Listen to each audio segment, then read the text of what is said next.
Welcome to the Maryland SoccerPlex. Michael Minnick alongside Danielle Meligari. Home opener for the Spirit today, Danielle, and they have to do it against the defending champions, FC Kansas City. Absolutely. And talking with Mark Parsons prior to the game, he's just incredibly excited about the team being here at the Maryland SoccerPlex in Boyds, Maryland, on this beautiful pitch that they really haven't gotten much use of in the preseason against a great opponent out of FCKC. Yeah, just the one preseason home game here at the Plex. Right. 2 games against Virginia and Virginia Tech played elsewhere. Right. But starts for real. Really started for real last week, of course, with the loss to Houston, but it starts for real in terms of home games. That 2-0 game against Houston, the Spirit, I thought, started well, but Ali Krieger's concussion changed things in more ways than one. Sure, especially losing somebody like Ali Krieger 25 minutes in, it kind of shakes the team up a little bit, you know, especially losing her experience in the back line. But Mark Parsons is incredibly confident with the lineup he's putting out there today. He said there was great energy this week in training, and he's excited to see the product that they put out there. Let's get into those lineups. 3 changes for the Spirit. Ashlyn Harris keeps her spot in goal. Across the back, it'll be Catherine Reynolds and Megan Oyster. That hasn't changed. Estelle Johnson, who subbed in for Krieger, gets the start today, and Alex Singer steps in for Whitney Church in the back today. Right, and we've seen a lot out of Estelle Johnson because she was starting in the back line through preseason, so she's going to definitely have to fill that void of Ali Krieger. The NWSL season kickoff presented by Coppertone, and we're underway here at the Maryland SoccerPlex. FC Kansas City in the white with blue shorts and white socks. The Spirit in the new red and blue tops this year with the red shorts and the red socks. Running at the lineup for Mark Parsons' squad today, Tori Huster, Christine Nairn, Angela Salem in the midfield. As Del Rio gets an early touch forward, but Sauerbrunn, so solid, steps in. Crystal Dunn gets a foot on the ball, and now Lepelbelt will clean up. Estefania Benini, Laura Del Rio, and Crystal Dunn, the front 3 for Parsons today. Crystal Dunn looked very good as a sub last week, gets the start today. FC Kansas City, they did lose that game to Sky Blue FC 1-0 last week, but Vlado Anganovsky, the winningest coach in NWSL short history, doesn't change anything. Nicole Barnhart in goal. Leanne Robinson, Amy Lepelbelt, Becky Sauerbrunn, Rebecca Moros across the back. Yael Averbush returns to the SoccerPlex. She played for the Spirit last year. She'll partner Jen Buskowski in those defensive midfield slots. Then a dangerous attacking 3 of Erica Temrak, Lauren Holiday, and Heather Rowley behind Amy Rodriguez. A lot of familiar names in that FCKC lineup for national team fans, for fans of women's soccer. Sure. As 9 of these 11 have played for the national team in the U.S. Yeah, exactly. Michael and I were talking about prior to the game just how much experience the FCKC squad has, and it's absolutely amazing having, I believe we talked, 1 starter under the age of 27. Yes. That's pretty fantastic for them. They just have so much experience out there, and it proves in the product that they're able to put on the field. The Spirit have 2 starters over the age of 27. Laura Del Rio at that center forward spot, and Ashlyn Harris in goal. So they got the youth side of it a little bit. Reynolds fighting off O'Reilly and clearing the lines a little bit. That'll allow Becky Sauerbrunn to get a touch here behind midfield. So 2 teams that were in the playoffs last year. FC Kansas City went all the way and won the championship at Seattle at Starfire 2-1. But off to a slow start this year, getting a loss, both of them in their first game. And with this 20-game schedule, every game is just all that more important. Here's Moros on the right side, crossing it in towards the middle. Headed out by Alex Singer, intended for Erica Temrak, and cleaned up now by Crystal Dunn. She'll play it right for Singer. Back in the middle, good ball to find Dunn. How's Del Rio to her left? Also Nairn on the switch, as well as Benini. It'll be Christine Nairn getting the ball here from Dunn. Going left for Benini, 20 yards from goal. She'll cut back on her right foot. Try and get the shot off. Sauerbrunn stands her ground well. Ball comes in and Del Rio is offside. In that moment right there, Benini did a good job at taking that first touch towards the goal, but she always likes to cut to her right foot where there was just a crowd of white in front of her. Really, if she would have gone end line and maybe tried to cross it, she would have gotten something a little bit more out of that play. Substitutes today, FCKC's backup goalkeeper is Caitlin Rowland. Field subs are Shea Groom, Liz Bogus, Franny Silva, Sarah Hagan, and Mandy Laddish. For Washington, Kelsey Weiss, the backup goalkeeper, Caprice Didasco, Whitney Church, Caroline Miller, Amanda DaCosta, Joanna Lohman, and the Nigerian brought in this week, Francisca Ordega, are the substitutes. Benini off the header from Reynolds. Playing it centrally, looking for Huster, but has her pocket picked by Lauren Holiday. Holiday with space at the top of the 18. Holiday trying to play it wide for Rodriguez. It's deflected, cleared partially, and then comes back to Harris off the ricochet, and she'll get her first touch of this match here in the 4th minute.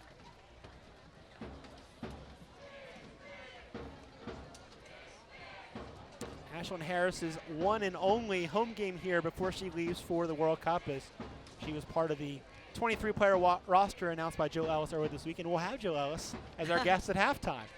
I'm sure everyone's been seeing that from all the retweets and the tweets that have been going on Twitter about Joe Ellis joining us. Spirit will lose Ashlyn Harris and Allie Krieger, and of course Crystal Dunn was one of those names that everybody was wondering, would she be on the good side of the bubble or the bad side of the bubble? Bad side of the bubble, unfortunately. And we talked about this before. She has such a bright future in the game, especially everything she's added to the Spirit in her year and 2 games so far. But she does have a bright future, and it's nothing to really get down on. Spirit are 7-3-4 with Crystal Dunn playing all 90 minutes, and 3-8-1 when she doesn't, including last week where she was a sub. Right. Sauerbrunn now goes right for Rebecca Moros, another player that's familiar to this area, having played for the Washington Freedom in WPS. Bonini and Del Rio shielding off Sauerbrunn, but nobody in blue on the other side, and it'll be an easy pick for Amy Wapelbit. Wapelbit's someone who came back from injury late last year, and you could tell we saw her here the second time FCKC came here. Still trying to get her legs, but I was very impressed with her debut this year. Oh, yeah. And she's such a professional. She took her time to get back from her injury, didn't want to rush back, did everything she needed to do off the pitch to get healthy, and she's starting for the champion from last year. Aver Bush up the right side, plays the 1-2 with Heather O'Reilly, 2 former Tar Heels hooking up there. Finding Lauren Holiday in the center of the park. Good switch left for Robinson, one of the best attacking backs in the league. Going to work against Alex Singer. Up the line for Erica Timrak. Timrak now pressured by both Singer and Dunn. Dodges those tackles. Gets a good ball in. Headed back by Oyster across the face of the 18. Picked up on the other side by O'Reilly. Plays the 1-2 with Holiday. O'Reilly will try the chip towards the far post and bury it. Heather O'Reilly scoring her first goal in an FCKC uniform. And in the 6th minute, the Blues have their first goal of the year. That was just some brilliant individual work by Heather O'Reilly to just beat one of her defenders and chip it far post on Ashlyn Harris. That was just very well done. And we talked about the national team players that are going to be departing. Those are 2. Good chemistry you can tell between Holiday and O'Reilly on that one. Oh, sure. I mean, the whole entire front line of FCKC has just so much experience going forward, and you're going to see that type of product from them all season O'Reilly from long. Holiday, Kansas City 1, the Spirit 0. Right, it comes for Alex Singer, so now the Spirit have to respond again. Behind for the 2nd game in a row, and once again it's a national team player putting it behind. It was Carly Wood last week, Heather O'Reilly this week.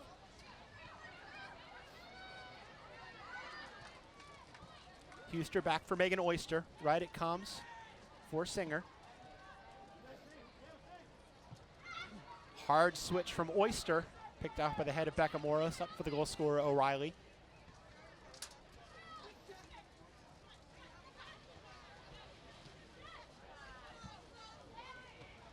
Aver Bush gives possession away to Huster. First time ball up to Del Rio, making the run off her shoulder is Crystal Dunn. Good pressure from Sauerbrunn to not allow Del Rio to turn. Del Rio still trying to work on it, tries to play it right for Singer, and that was the wrong ball, and Robinson easily picked it off, though the Spirit get possession back. Huster. Bonini. Touched forward by Angela Salem. Crystal Dunn trying to turn the corner on the captain, Sauerbrunn. Back now for Bonini. She'll set up the right foot, play the cross in. It's a good one. Headed in just wide by Laura Del Rio. The Spirit's first good chance comes in the 8th minute. Not a bad take on, not a bad shot, I guess you could say. But the Spirit really need to focus on their shots. We're just looking here at the replay. Just some great individual work by Heather O'Reilly. But the Spirit really need to focus on putting their shots on frame. I think last week they had, I think I wrote down like 18%. 2 of their 11 shots were on frame. So they really need to focus on it. There's one. Going forward. Oh, I missed it. I was talking.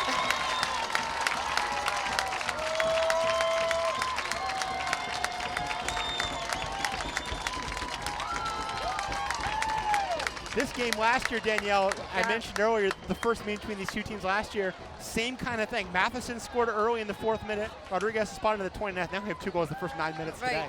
Well, unfortunately, I missed it because I was talking, focusing on the Spirit, putting balls on frame, and look what happens.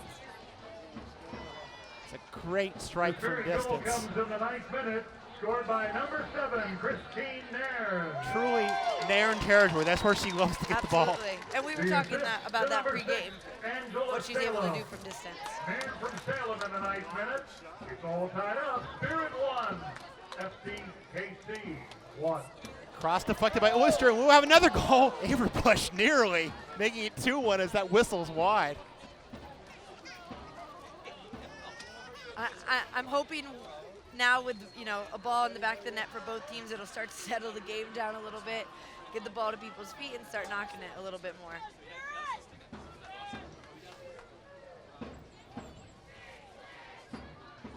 Bonini, Huster, Reynolds, back for Harris, Oyster, Nairn, now Singer. You just feel the Spirit gain some confidence from that goal. Absolutely.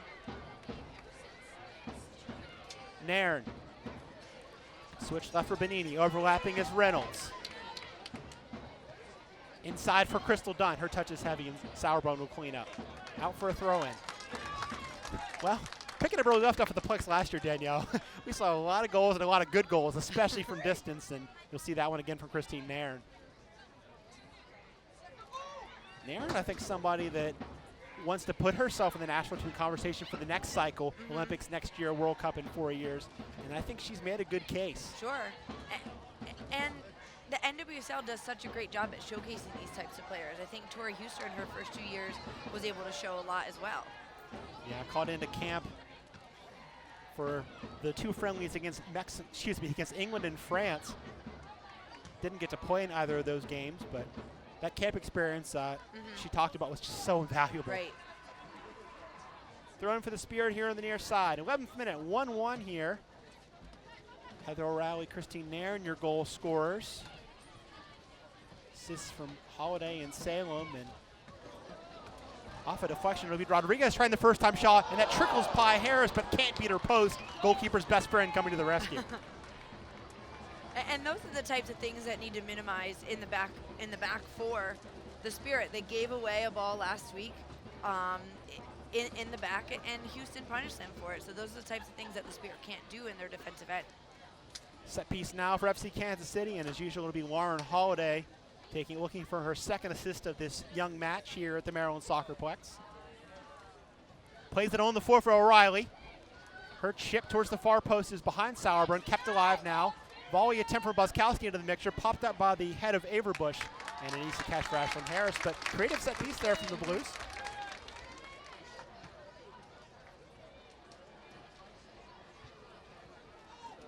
Buskowski heading it down, turn now from Holiday. Crystal Dunn off the touch from Salem. Angela Salem, one of the 3 changes from Mark Parsons today, and an assist is a good way to make an impact and show you belong. Through ball for the speedy Dunn. Lapelba doing her best to hold her off. Hands her out a little bit, but did just enough not to commit the foul, and allow Barnhart to come out and get Absolutely. I think for Lapelba, just in the right place at the right time to keep her body between the ball and Dunn. Something that I didn't see a lot from the Spirit last week was that interchanging of those 3 forwards. We're seeing it a lot already. Dunn is popping up everywhere. Sure. And we've seen that from her in the past. I think her being in up with those front 3 is just going to be a great thing for them going forward. Christine Nairn, I'm sure you can see it on the feed, is wearing a little bit of a soft cast on that right hand after getting an injury late against Houston, and I think if the Spirit would have had a sub left in that game, they would have taken her off. Sure. But she gutted it out because they were out of subs. They didn't want to play a player down, so she got through it. Ball for Rodriguez. Her shot is blocked by Harris, but that's the danger of Amy Rodriguez. She makes those diagonal runs very well. And we'll see that all day from her. So FC Kansas City will have their second corner of the match. Again, it'll be from the far side, and again, O'Reilly's available short at the top of the 18 if they want to try that play again. Spirit really aren't marking it again. Christine Nairn is at the top of the 6. She's the closest player to O'Reilly. Now she will pick up that mark a little bit. Hand up from Holiday. Right-footed service in towards the far post this time. Intended for Sauerbrunnen, headed out well by Reynolds, out for a very deep throw. for FC Casey, and it might be a corner as well. Hard to tell where exactly it went out in the corner, but it looks like it will be a corner. Third of the match for FC Casey, and something we wanted to see from the Spirit was how they're going to deal with set pieces. In preseason, they did a pretty good job, but different competition now. Absolutely.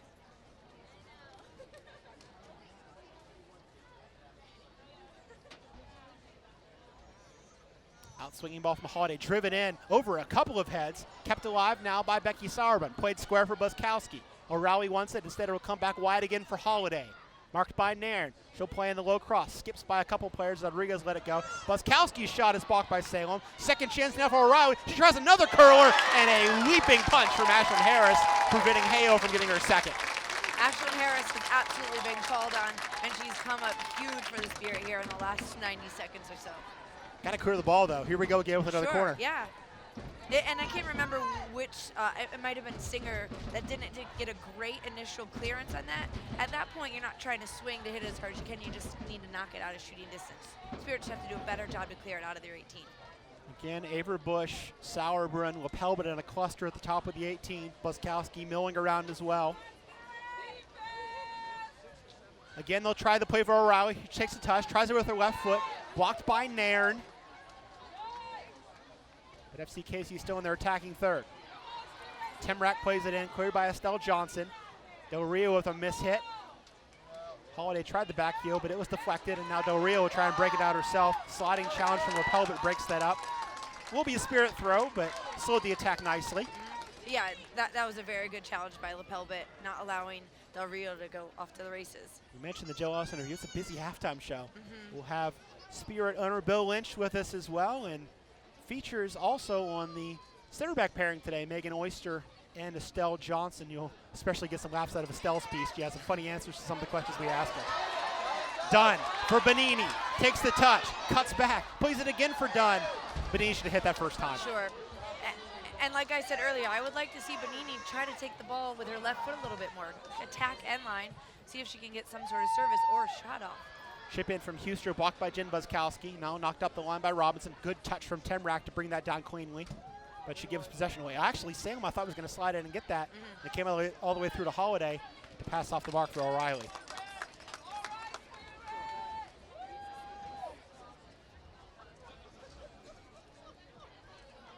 So, 17 minutes into this one.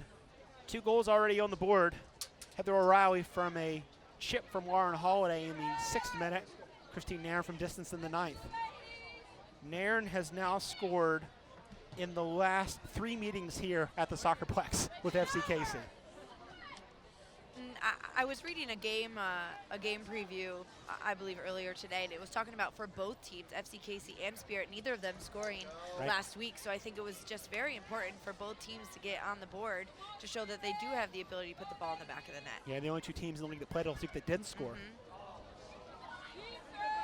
Rodriguez, marked by Reynolds in the corner. And blocked by Reynolds in the corner. Step and win from Sauerbrunn, who scored the last time we were here as well. Cutting inside. Still Sauerbrunn on the ball. Has an angle to shoot. Blocked by Oyster. Sauerbrunn still on the ball. Slides it to Holiday, but the layoff for Moros is off the mark. And finally, Benini will clean up. Pass intended for Del Rio, broken up well by Yael Averbush. It's good to see Yaya get a good cheer from the Spirit supporters group before the game, appreciating what she did for this team last year. It's probably the biggest goal this team had last year, the strike against Chicago to get 3 points, and really that was the goal that got them in the playoffs last year. Sauerbrunn. Turn from Temrak. Pass intended for Rodriguez, broken up by Oyster, who finds the outlet of Laura Del Rio. Not a lot of help for the Spirit center forward, but she'll go to work anyway. Del Rio trying to turn the corner. Del Rio making something out of nothing again, and now she's in the box. Del Rio crossing, but nobody's there. She did a great job there of holding it up, but nobody came to help her. The back 3 of FC Casey did a fantastic job of not even allowing her to get a look on frame. But the Spirit need to do a better job at getting numbers forward to help in the attack. It was 1v3 for a good 20 seconds. Rodriguez on the counter from O'Reilly. Rodriguez's shot across the face of goal is just wide. Appeal for a deflection is heard, and it will be a corner again for FCKC. Ashlyn Harris not happy with her defense right now. Going back to the play that Del Rio made, reminded me a lot of a chance she got against Houston last week where she just kind of took off on her own and made a play. It was a really good job there by the goalkeeper Henninger to come off her line and deflect it, and then the second chance went over the top, I believe, from Lohman. And as she was making that play, I was like, what is she going to make of this? 1 versus 3, how is this going to work out? And she did. She got a great cross-off, just nobody there to finish. Another corner for Holiday and FCKC. Towards the near post, punched by Ashlyn Harris. Now Averbush in a foot race will get to it for FCKC. Play it back for Rebecca Moros. Wide again for Averbush and off the mark.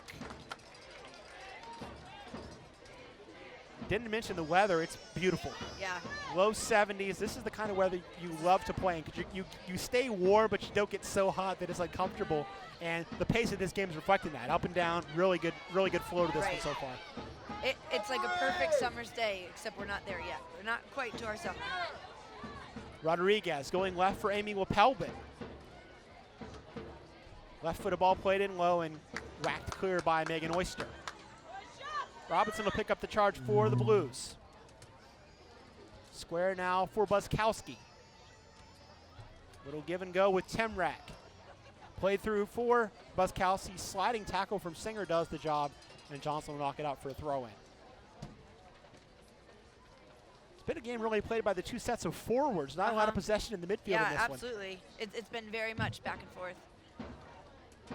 O'Reilly has switched sides. Now she'll drop it back. Robinson continuing the path to Wapelbin.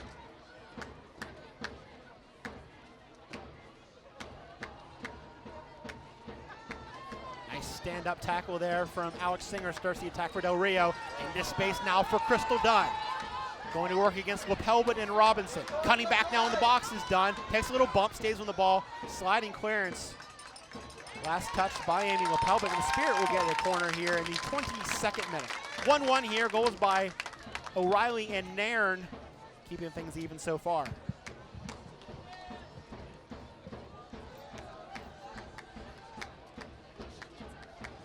Good crowd here at the Plex as well, taking advantage of this solid weather, and I'm sure that'll be a topic of conversation in our halftime chats with Bill Lynch and Joe Ellis. Is just the atmosphere. I don't think you can find a better one in the league. No, I mean, Portland has a fantastic atmosphere, but Portland. This pitch is just beautiful. I used to love playing games on this field. Johnson gets a piece of that corner and it's cleared. Okay, the most enjoyable game played on a grass surface. Right, there in we the go. WSL. There we go. And now I'll get messages from the Portland people complaining about their turf. I like your turf fine. I have no problem with your turf. But hey, they're playing too, so they're probably not even listening to me anyway. Yeah. You're safe. For now. On the replay, I'll get tweets. That's okay. Out for an FCKC throw.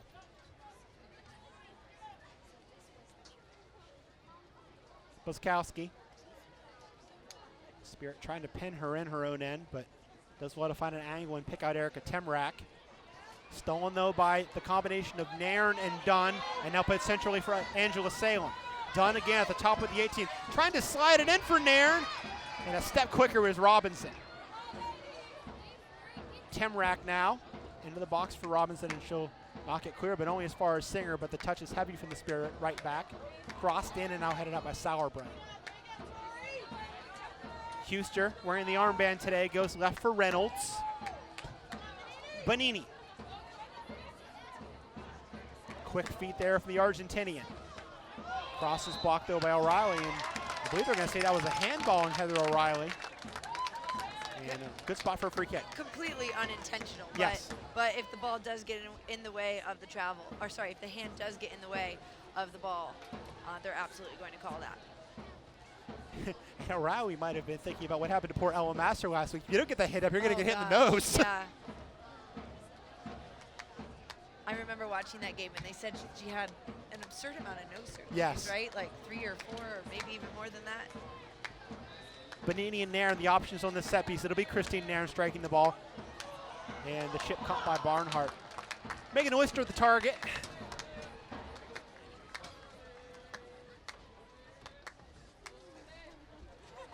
Avery Bush for Buskowski. Temrak.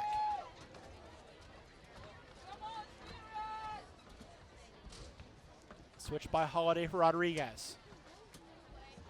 Left now for Averbush. Left-footed cross in towards the top of the 18. Skips by both players. A chance for O'Reilly.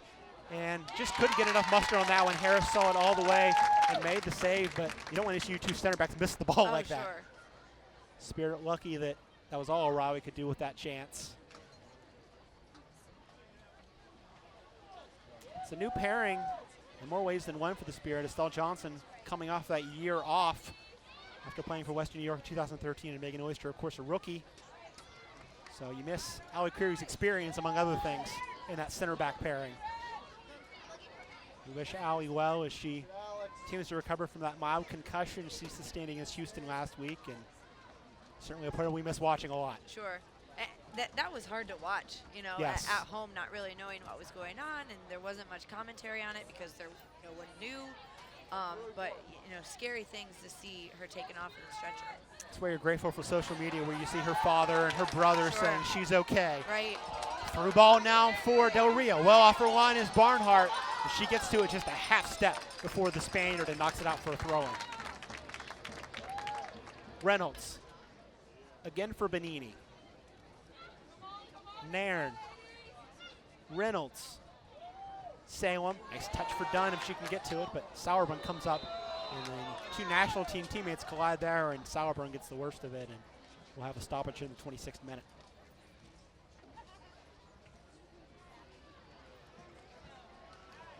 Nothing malicious there, just, you know, an exposed sliding challenge. You're going to have some collisions like that if you put yourself out like that. But looks like Becky Sauerbrunn's okay. And it was completely unintentional, but Crystal Dunn was just trying to get after the ball. Peggy Sauerbrunn just got there a split second before.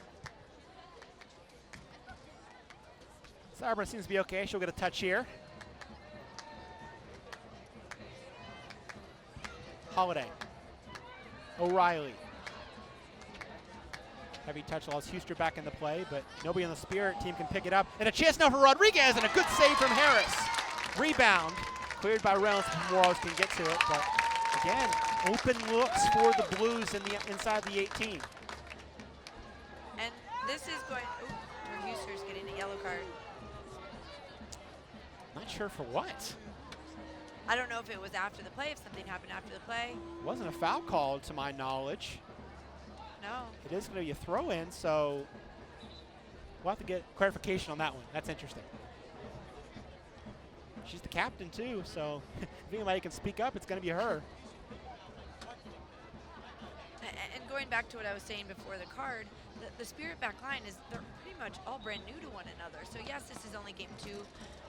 But they did have a couple of preseason games, but the competition in preseason is college. It's not the professional level. So they're just going to have to get used to working with one another. So the first booking of the game goes Tori Huster's way in the 27th minute.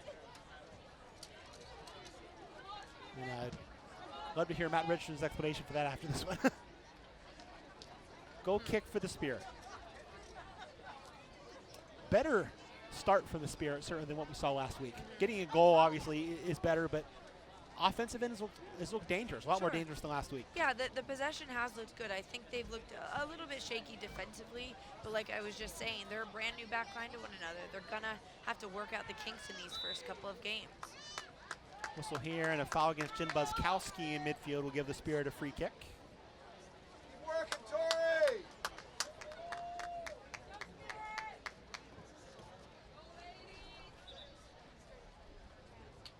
Richardson saying, nope, way back. Make Huster go behind midfield to take a little touch and play it back for Estelle Johnson.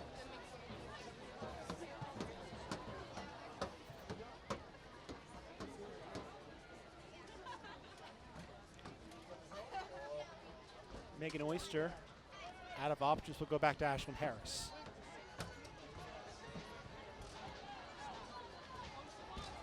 Stolen by O'Reilly. Into the 18 she comes.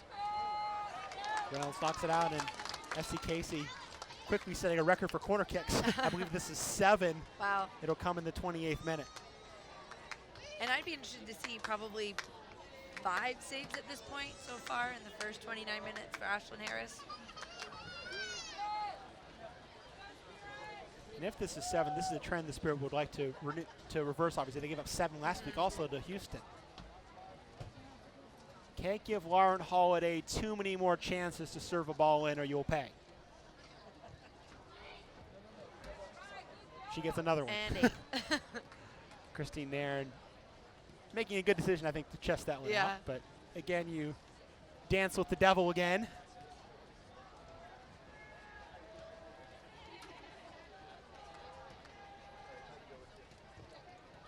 Goes far post this time. Header goes over the top as Becky Sauerbrunn was the player that got in there. And she's been a target frequently of Lauren Holiday, but so far have not been able to get a good shot on frame from that combination.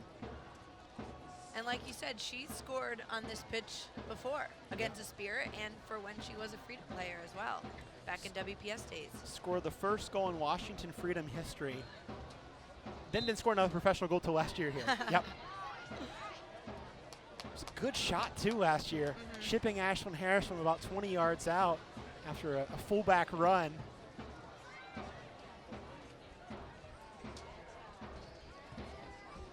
Huster for Benini.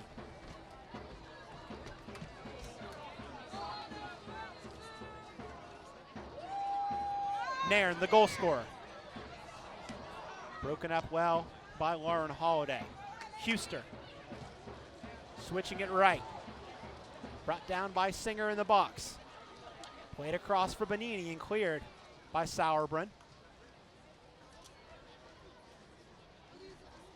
Singer for Salem.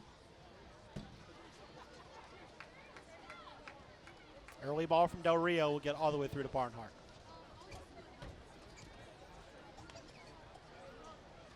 Again, we'll be joined by U.S. Women's National Team coach Jill Ellis at the half, as well as Spirit owner Bill Lynch. Two very interesting interviews, we hope. First time shot goes wide from Lauren Holiday.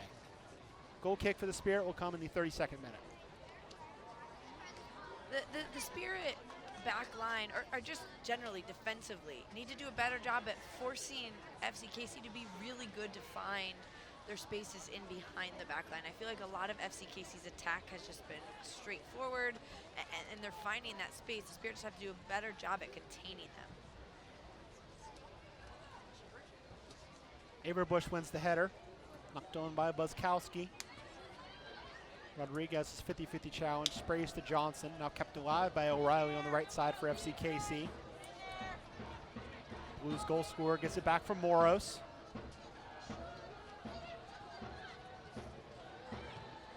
Holiday playing it in, and Rodriguez was fractionally offside.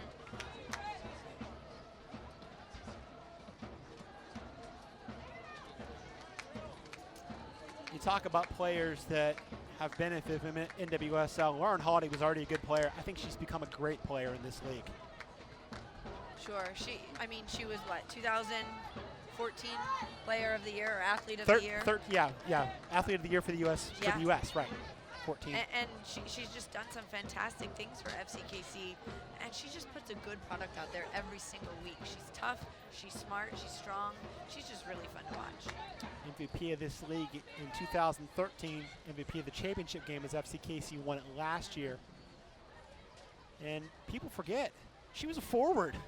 She came out of college as a forward, actually scored her first professional goal here as the foul goes against the Spirit's Benini, and she'll get a warning as Erica Timrack went tumbling. But to transform yourself into an attacking mid, and at times for Jill Ellis, a defensive mid, impressive to show what Lauren Holiday can do. Right. And she's just a smart player, and that's exactly what you want to see, versatility out of any player at that level. Benini trying to play for Del Rio, but Sauerbrunn will fight for it. Mark Parsons wants a foul, and he'll get it. There really hasn't been a lot of flow here in the last couple of minutes because of the whistles, the cards, the fouls, ball being out of bounds. There's really not a good tempo right now. Midfielders are putting their stamp on the game. They were kind of left out there for a while, and now they're starting to grab a little bit and slow down these two attacks, which, as we've said, have kind of flown freely when they've gotten the ball. Dummy there from Del Rio, but Benini not on the same page. Two Spanish speakers who will sort that one out.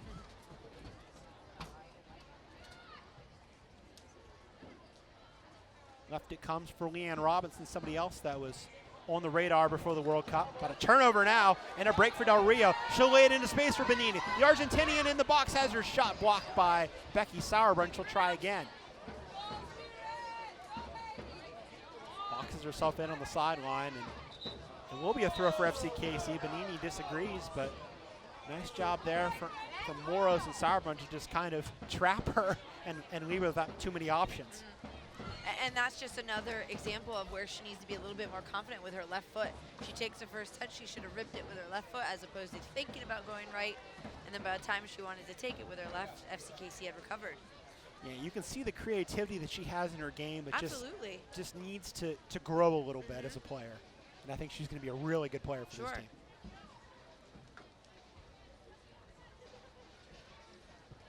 Huster switching it left for Reynolds.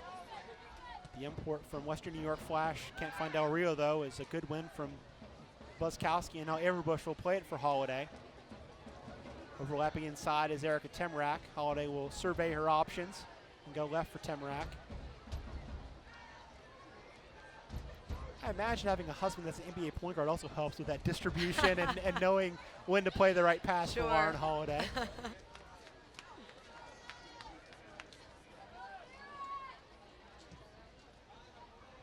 Harris will knock that one out for a throw-in.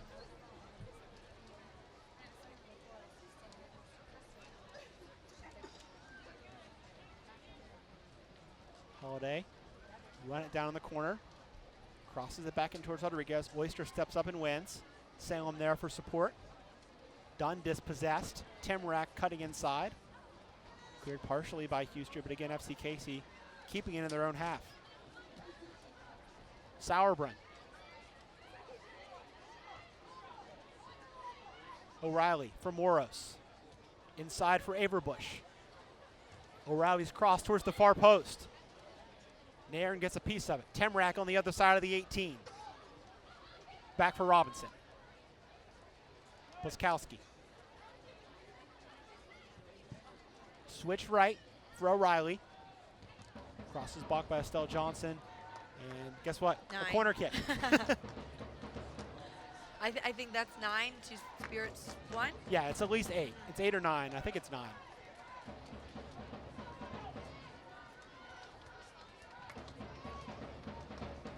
And Lauren Holiday has taken them all.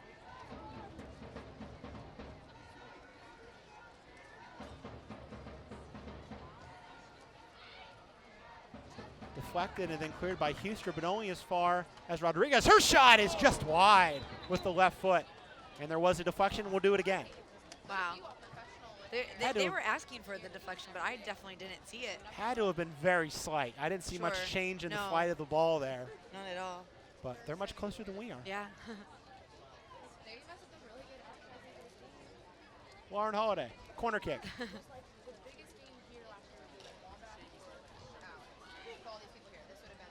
Popped up by Sauerbrunn. Huster, I think, had a little bit of trouble judging that, and then the flag comes up for offside here on the near side.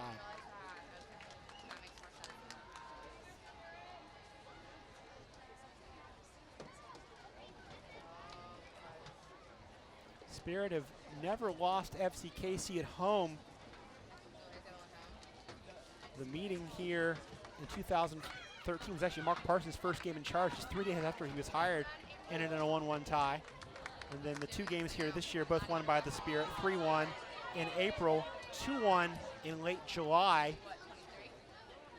Christine Nairn scoring a dramatic winner in that one after Becky Sauerbrunn's goal we referenced earlier put FCKC ahead, and then Kristen Garafrek is scoring her only Spirit goal to tie that one early in the second half, and then Nairn winning it later. Averbush's ball over the top, brought down well by Johnson as Rodriguez was menacing in that channel.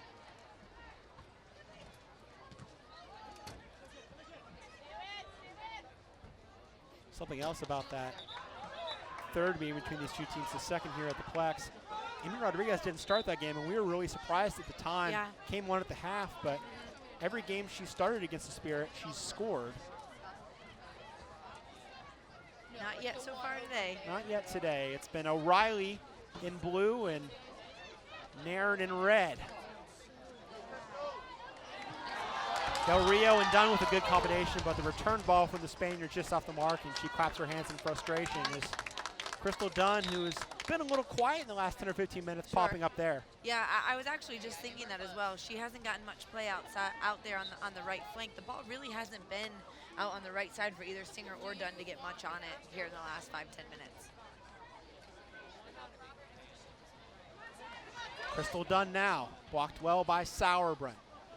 Headed by Huster, touch stolen by Nairn for Bonini. Nice move from Bonini to beat Moros. Moros recovers well. Bonini still working on the end line, keeping that in play, and finally Sauerbrunn will pick it up. And a whistle here and a foul as Bonini got a piece of Sauerbrunn on the way through, and it'll be a free kick for the Blues here in the 40th minute.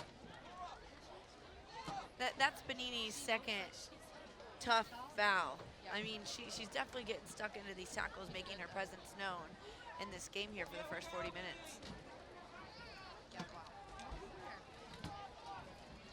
Nicole Barnhart taking her time with this free kick as we move in the last 5 minutes of normal time here in the first half.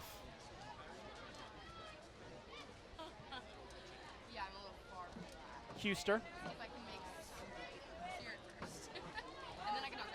Johnson. Now Megan Oyster. Again, we'll be profiling those two center backs, Johnson and Oyster, at the half. Part of our Spirit stories in Oyster's case, and Spirit questions in Estelle Johnson's case. And with Estelle, we're asking her a couple little fun questions. You can find out why she loves Justin Bieber so much, for one. Ooh, maybe her and I have something in common. Tackle there from Averbush, and I think Yael has done very well in her return to the SoccerPlex, getting forward and playing defensively. She's done a really good job. And I think last year, she started to come on when she was played in a more advanced role by Mark Parsons. When she was able to get a little bit closer to goal, I think instinct took over a little bit more, and she wasn't thinking quite as much.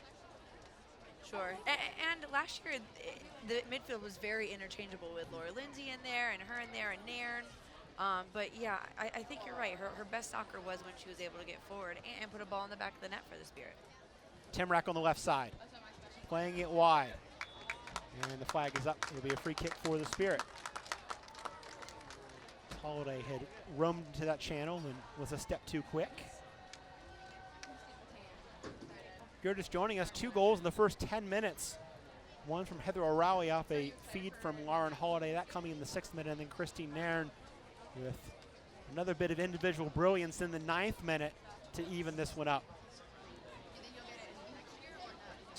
Two goals in the first 10, but there's been some really good action so far. I think FCKC has definitely had the better of the chances, and Ashlyn Harris has had to come up big for the Spirit so far. 2 big saves, at least, from Ashlyn Harris. Absolutely.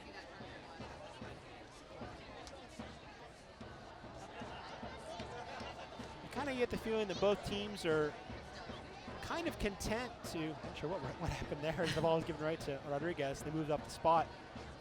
Two teams that seem a little content to maybe get to the half at this point. The pace of this one has dropped a little bit. Absolutely. And a lot of that has to come with the officiating. Not that it's been bad, but the whistle has been blown a lot because there has been a bunch of tough fouls. Dummy from Bonini for Reynolds on the left side. Ball played in towards the far post. Rising forward is Del Rio and just over her head. Bonini now doing the work on the right side, marked by Leanne Robinson. Towards the corner, the Argentinian goes. Now picked up as well by Temrak. Nice move from Bonini, but cleared on the other side by Robinson. Huster. Singer will play it back and unable to keep that one in play. A throw in the 43rd minute. Just a little bit of panic there from Singer. I don't think she was expecting that sort of ball from Tori Huster with her back to goal. O'Reilly. Moros making the run to her right. She'll play it for her. Inside now it comes for Holiday. O'Reilly. For Moros. Appeal for offside is not given. Moros on the right side. Trying to shake Reynolds. Gets the cross off towards the head of Amy Rodriguez, but the nod from the USC product is wide, and a goal kick now for Ashlyn Harris. As that ball was coming across, you could tell Rodriguez was already there. She wasn't attacking the ball, so she really didn't have a good look on frame with that head. Salem. Dunn. Back again for Angela Salem. Bonini. Dunn making the run up the line. She'll get it. Dunn trying to turn Sauerbrunn.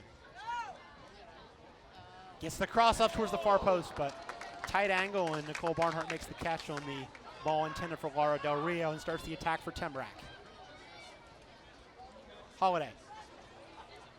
Rodriguez.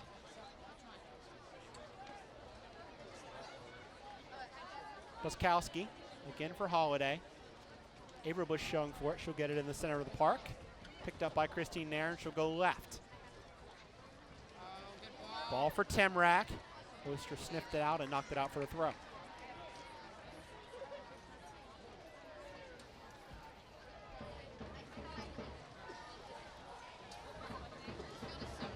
Holiday. Averbush. Salem gets a piece of it, but Oyster gives possession right back to Moros. Averbush tries the shot from deep, and that was always going high from the right foot of Yael Averbush. Averbush wasn't really able to get much of her body over top of the bar, which sent the ball pretty far above the post. And a minimum amount of stoppage time. We'll go to the half 1-1, Danielle Malgary, and we've been talking about a energetic start to this one, and then kind of cooled off a little bit as the half continued. Sure, and we said earlier about how both teams really probably want to try to find the back of the net tonight, and they both did. The game has settled a huge amount since those 2 goals. Goals from Heather O'Reilly in the 6th minute, assisted by Lauren Holiday, Christine Nairn in the 9th minute, and 2 more good ones for the highlight reel for both teams. Right. And I think some of the best soccer going forward for the Spirit was when their forwards were moving off the ball really, really well. They got a little bit more predictable as the game went on, but once Crystal Dunn got back involved, moving from side to side, I think they were a little bit better. All right, a busy halftime show. We'll be joined by Jill Ellis shortly, as well as Spirit owner Bill Lynch. But first, we're going to open up the book of Spirit stories. Our first chapter this year is on the rookie center back Megan Oyster.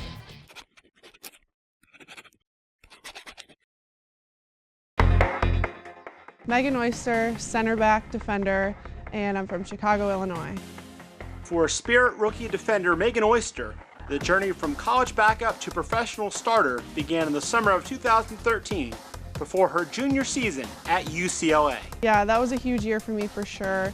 A bunch of the other girls were just motivating me to have a breakout year, and I worked really hard all summer, and I think the experience of my freshman and sophomore year and knowing what to do and what not to do and what it takes to earn a starting position. The breakthrough came before the Bruins' big match against a national power. My name appearing on the board to start against Notre Dame my junior year was a huge, huge thing. It put a giant smile on my face, and I instantly texted my parents after, and I was like, I'm starting, and I just never wanted to lose a spot after that. With Oyster firmly entrenched in the starting 11, UCLA progressed all the way to the College Cup final against Florida State. And in overtime, with the match still scoreless, Oyster found herself on the ball in a big spot. Well, we work on passing patterns in practice all the time, and one of them was slotting a ball to the forward, and I had watched our midfielders do it many of times, and I kind of knew Cody was going to make that run. She was our forward at the time, and I looked at her, we made eye contact, and I just slipped her the ball, and it worked out perfectly. Thanks to that golden assist, UCLA were national champions for the first time. It's just a dream come true. I mean, you work so hard your whole career for something like that moment, and for it to actually come true and to happen is unbelievable. There's no greater feeling. As a senior, Oyster was a fixture, starting every match and playing over 2,000 minutes for an Elite Eight side. And then it was all eyes on the pros, as Oyster headed east for NWSL Draft Day in Philadelphia. Oh, that day was a whirlwind of emotions. It was just unbelievable. Walking on the stage after hearing my name get called was one of the best feelings ever. It was such a great moment, and just meeting Mark right after and the other coaches and seeing what he had to do and go through to pick me in the draft was awesome. And I just got on the stage and don't even remember what I said in the speech, and then getting interviewed after, it just was all such a whirlwind, and it was extremely a rewarding moment for everything you work for your whole life. Joining Oyster on the Spirit was college teammate Caprice Didasco. I don't know what I would do without her. She's just been by my side for everything, and hearing her name get called after, I just was so excited. We played next to each other for 4 years at UCLA and then gotten really close with her family, have been to her house, she's been to mine. So just to have her have such a good friend here with me and going through another chapter in our lives together has just been great. Oyster made her professional debut last week, playing all 90 minutes in a 2-0 loss at Houston. I think this team has such a bright future. We are just meshing so well, and I just can only see us going up from here. And for myself personally, I hope to just make any kind of impact on the team that I can, whether that's off the field or on the field. Just work hard and just do the best I can.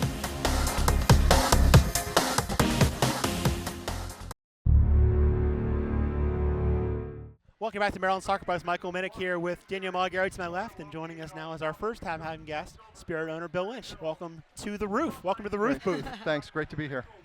This has got to be what you dreamed of when you became an owner. Nice crowd, beautiful evening, some high-class soccer being played here. Yeah, it certainly is. This is it's a great night. The weather turned out to be perfect. I think we honestly have some of the best fans in the NWSL, and playing Kansas City, defending champions for our home opener, it turned out to be a great night. Yeah, can't ask for a better game, right? No question. Of all the things that you could do with your time and money, what do you love so much about women's professional soccer that you want to put all of this energy into it? Yeah, so for me, I literally got involved when my daughter was little, was looking for role models, ended up getting involved with minor league soccer, and literally just fell in love with the game. And when you see the difference that one of these women can have on hundreds of kids, just exposing them as role models to these young kids, you can't help but fall in love with the sport. The potential for these 20 women to influence thousands and thousands of young women in a region like this is just off the charts. I also love the women's game as well. The style of play, the chemistry, honestly, I think it's second to none. Good. And I feel like for this club also, for fans that are outside the area a little bit, maybe a couple hours, I think this facility is a selling point. People see pictures of it, video of it, watch us, and say, wow, this is a place I really want to watch a game. How much does just kind of this facility help you sell this team? Yeah, and again, I don't know that there's another facility that's for the women's game and NWSL. This facility is just absolutely perfect. The SoccerPlex staff does an amazing job getting this ready. Had the top professional field in the country last year, and the infrastructure around. There's a lot of space to expand as we grow, and I think that the fans who come and experience the buzz that you get in a small, intimate atmosphere like this, definitely enjoy it and come back. Sure. I remember playing on this field as a kid, even with no fans in the stands, and it was a great atmosphere. So we all see with the live stream and the players coming and the people coming to watch and the fans, we all see the professional side of it. What else does the Spirit have going on at different levels? Yeah, so on top of the women's professional team, we also have a reserve team that we keep amateurs on. So for some amateur call-ups and to start developing the college women to be ready for the pros. And then we have a whole set of youth academy programs as well, kind of 20-year-olds through 10-year-olds, where we focus on summer development league and developing players, and then a little bit of year-round kind of development. Year 3 for this league, 3 years for WUSA, 3 years for WPS. What makes you believe, and what have you seen that tells you this league is going to sustain and be a long-term thing? Yeah, so I think one of the amazing things, everybody really gets wrapped up with this third year kind of thing. Honestly, I think the first year was really the critical year. Once we had a completely different business model, great partnerships with U.S. Soccer. So if that worked the first year, we knew we were going to be successful throughout. There's no question the league's going forward. We have all the teams back this year, plus adding Houston last year. Just met about a week and a half ago. We've got 7+ markets who are seriously interested in expansion teams. So there's no question we can get to 12 teams in this league in the next 3 years or so, and 16 is certainly a reasonable objective for the next 5-6 years. Sure. So there's no question the league is here to stay. All right, Bill. Thank you so much for your time. My pleasure. Thanks, guys. Appreciate it. We've already talked about one center back on the Spirit team. That was Megan Oyster. We're going to take a look at Estelle Johnson. Then we'll be back with Jill Ellis. Stay with us.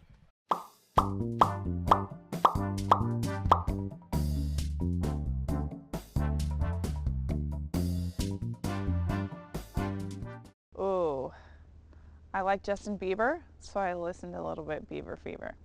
Do you get heat about that? Yes, but it's okay, I can handle it.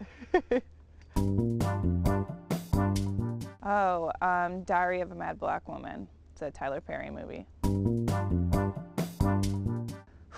The Smurfs. Gotta kick it old school with the Smurfs.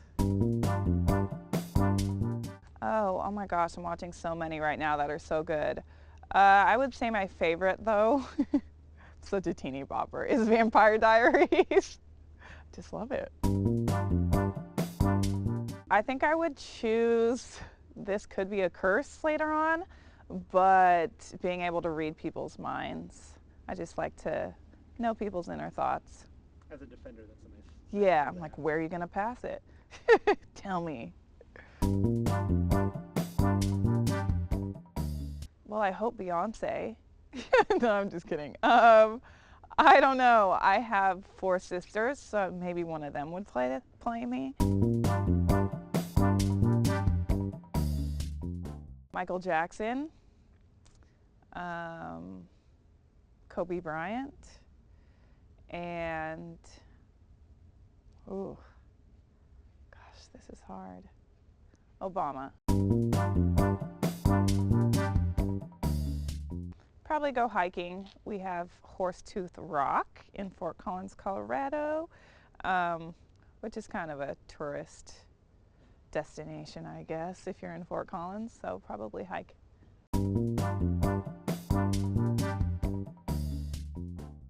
I mean, this is hard for me just because I've been to 3 championships and lost them all.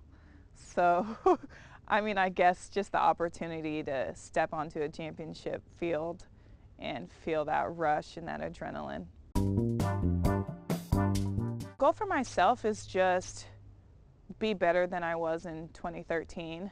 I had one of my better seasons in 2013, so I'm just looking to take that next step. Team goals, definitely win a championship.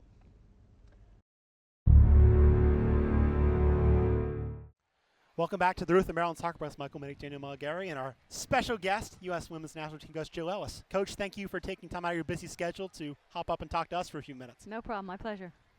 What do you make of this facility? I'm not sure if you've been here before. But I have. I came here last year. It's fantastic. I think it's one of the best facilities out there, and certainly the community supports it, and it's a great crowd, and it's just a really good atmosphere, great surface. So I think players get excited to play here for sure. Like you said, the great crowd that we have these amazing role models literally right in our backyard here in Boyd's, Maryland. How important is the NWSL in regards to developing these youth players, being able to see these types of role models for them day in and day out on such a perfect pitch in this league? I mean, I think it's very important. I think, the league itself, I think is very important for our development in the big picture. Mm-hmm. But, for all these little kids out here, and I have a young daughter, I mean, to see athletes out here performing at such a high level, teamwork and athleticism and all the things that, go into putting out a great display. I think it's so great for these young kids to see it and support it and, have a team to root for. I think it's fantastic. Great. You played your college ball in the area. You also coached at Maryland and coached at Virginia. How has the women's game changed since you were coached here? And if you were a young girl growing up in this area and you had this kind of thing to go to, how do you think that would have changed maybe your career track and how you grew in soccer? Well, I think back when I was playing, I think we even had a square ball back when I was playing a long time ago. But yeah, I mean, I think for me, I always had a passion for the game, and I didn't really have opportunities to watch. I mean, I watched a lot of the men's games, but I think to have exposure to the level, just to see. I mean, for me, I didn't even know I could have a career in coaching, let alone be a professional soccer player. So these kids in here can come in and dream and think of what they can end up doing and being on such a great stage. So yeah, I think it's fantastic. I mean, I think the league itself, as I said to you, it's very, very important. For not just growing our game, but also providing opportunities for our young players to see such great talent. Speaking of great stages, you're going to be on a big one in about 2 months, 3 friendlies before things start in Canada, and we certainly wish you well, and we look forward to seeing you guys parade that World Cup trophy around the U.S. here in a couple All right, months. thanks so much. Coach, Appreciate thank it. you. My pleasure. Jill Ellis joining us here at halftime, the Maryland SoccerPlex, FC Kansas City and the Washington Spirit tied at 1, and we'll be back with the second half after this break. 1, 2, 3, go!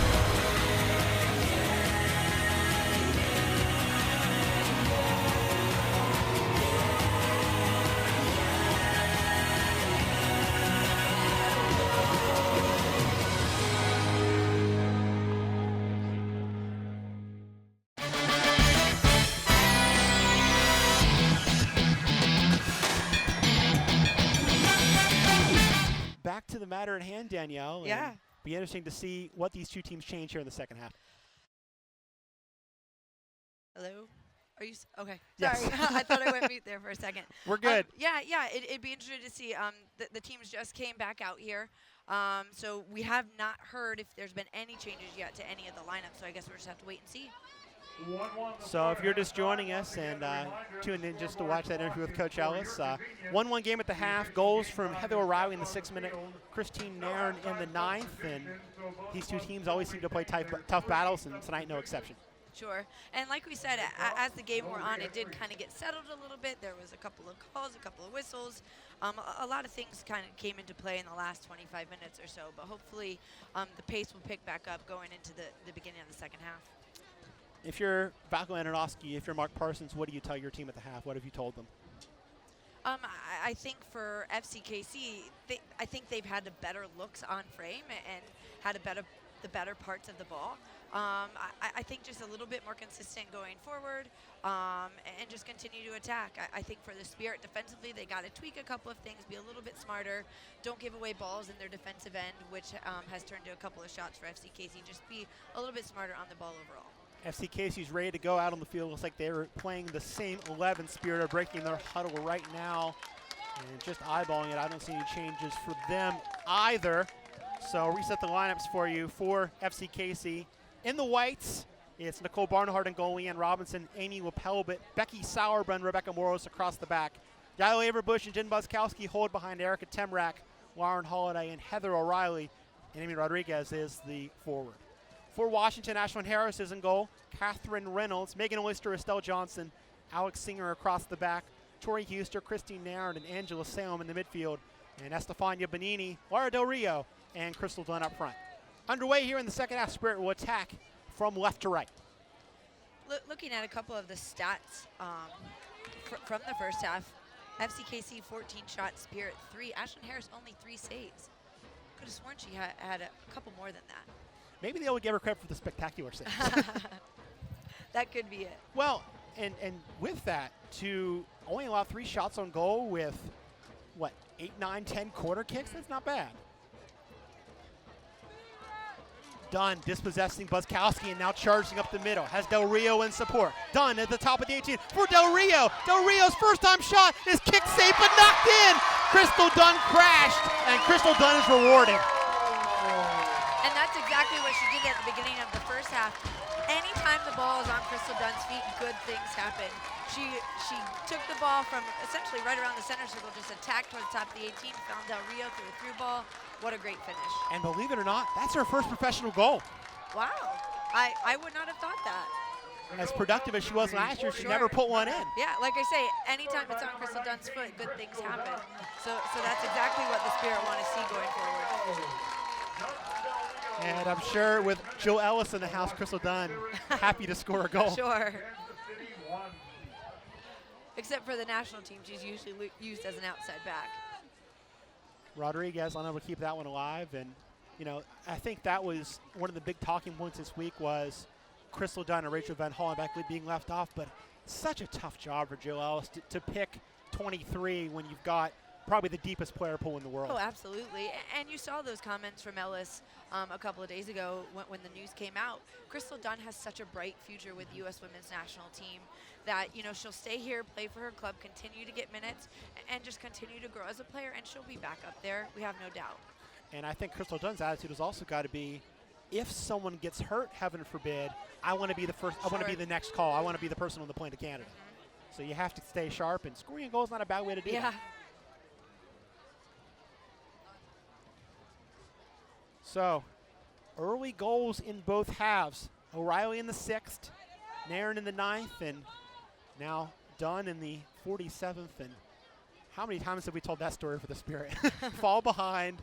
Maybe you get a goal back in the first half, but otherwise you score early in the second half, and you make the other team come at you. And now for FC Casey, for the second straight week, now they have to figure out, okay, we're a goal down in the second half. What do we do to change things and adjust things? And you know, they've played well. I think they've been the better team, certainly in terms of chances. Absolutely. But we did talk about this in the beginning of the first half. They just got to capitalize on the opportunities because they outshot Sky Blue last week, I think 15-5, and they end up losing 1-0. Yep. Just got to be a little bit smarter in and around the 18.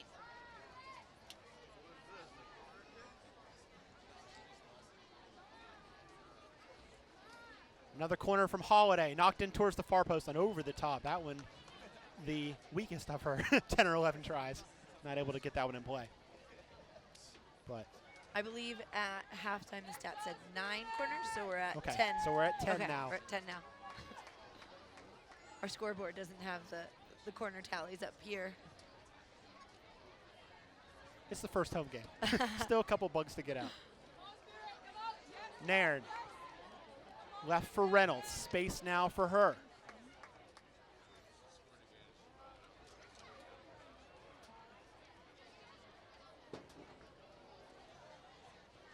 Del Rio. Haverbush turning it over to Benini. Back heel from Benini for Dunn. Dunn now trying to play Del Rio, but it's well sought out by Sauerbrunn. She'll let it roll back to Barnhart.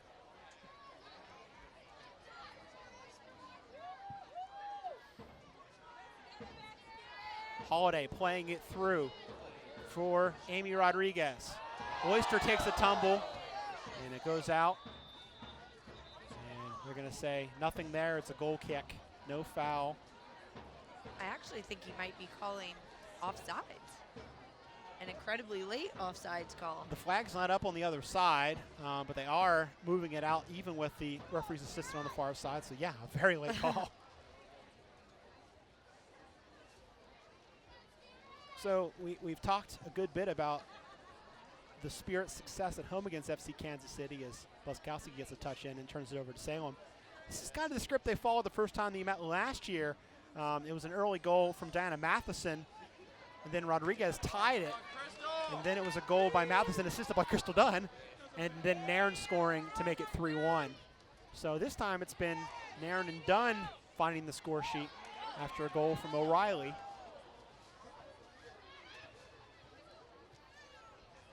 Chip into space now for O'Reilly. Harris read that well, but cleared it off of O'Reilly. And whistle here, and there go the Spirit's way. You see Ashlyn Harris kind of arguing, but the play was, or the foul was called, the handball was called. Not sure what she's talking about. Maybe asking for a yellow. Maybe she thought it was intentional that O'Reilly's hand came up.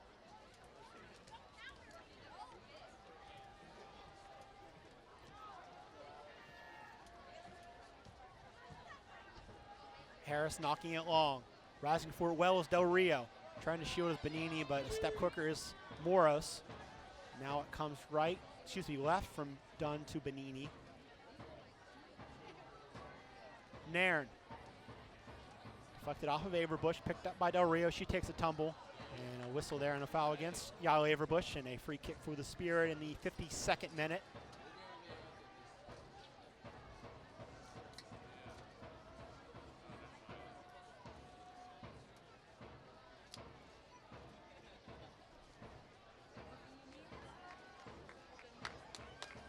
Just a little knock for Del Rio. Yeah.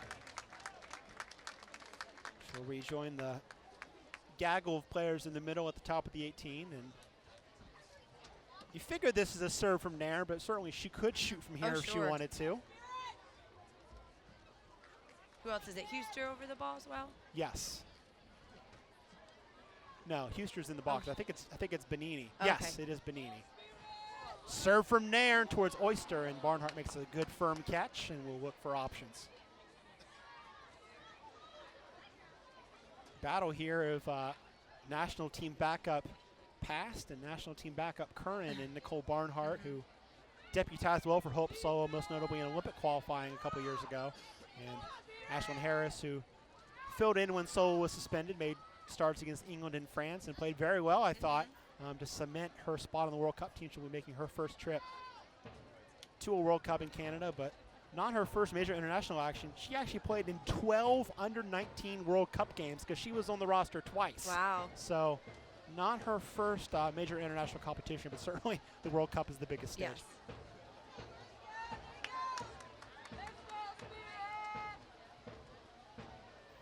It's interesting looking at some of those youth teams and seeing what players made the transition as Harris went out. Avery Bush was on those teams. O'Reilly was on those teams. Rodriguez was on those teams.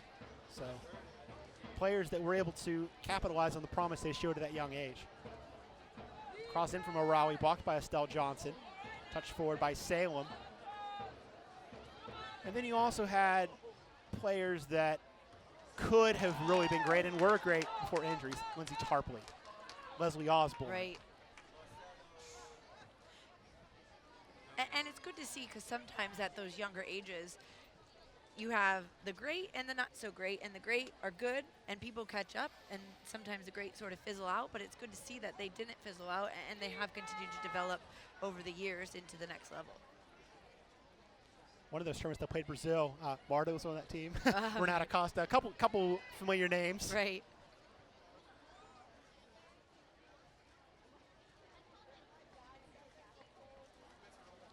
Holiday shooting against Huster. And then you've got players like Tori Huster that were good players certainly going into college, as Temrek plays it through, looking for Holiday. Marked by Reynolds. Good cutback, but nobody's there, and Johnson will slide it up. Good step, though, from O'Reilly. She'll try the shot. Good save from Harris. Rebound will go out of bounds as Singer tried to keep it in, but hey, another corner for FC Casey in the 55th minute. Just to finish that point, though, Huster was someone that wasn't on the national team radar. Now she's fought her way into the full picture. Sure.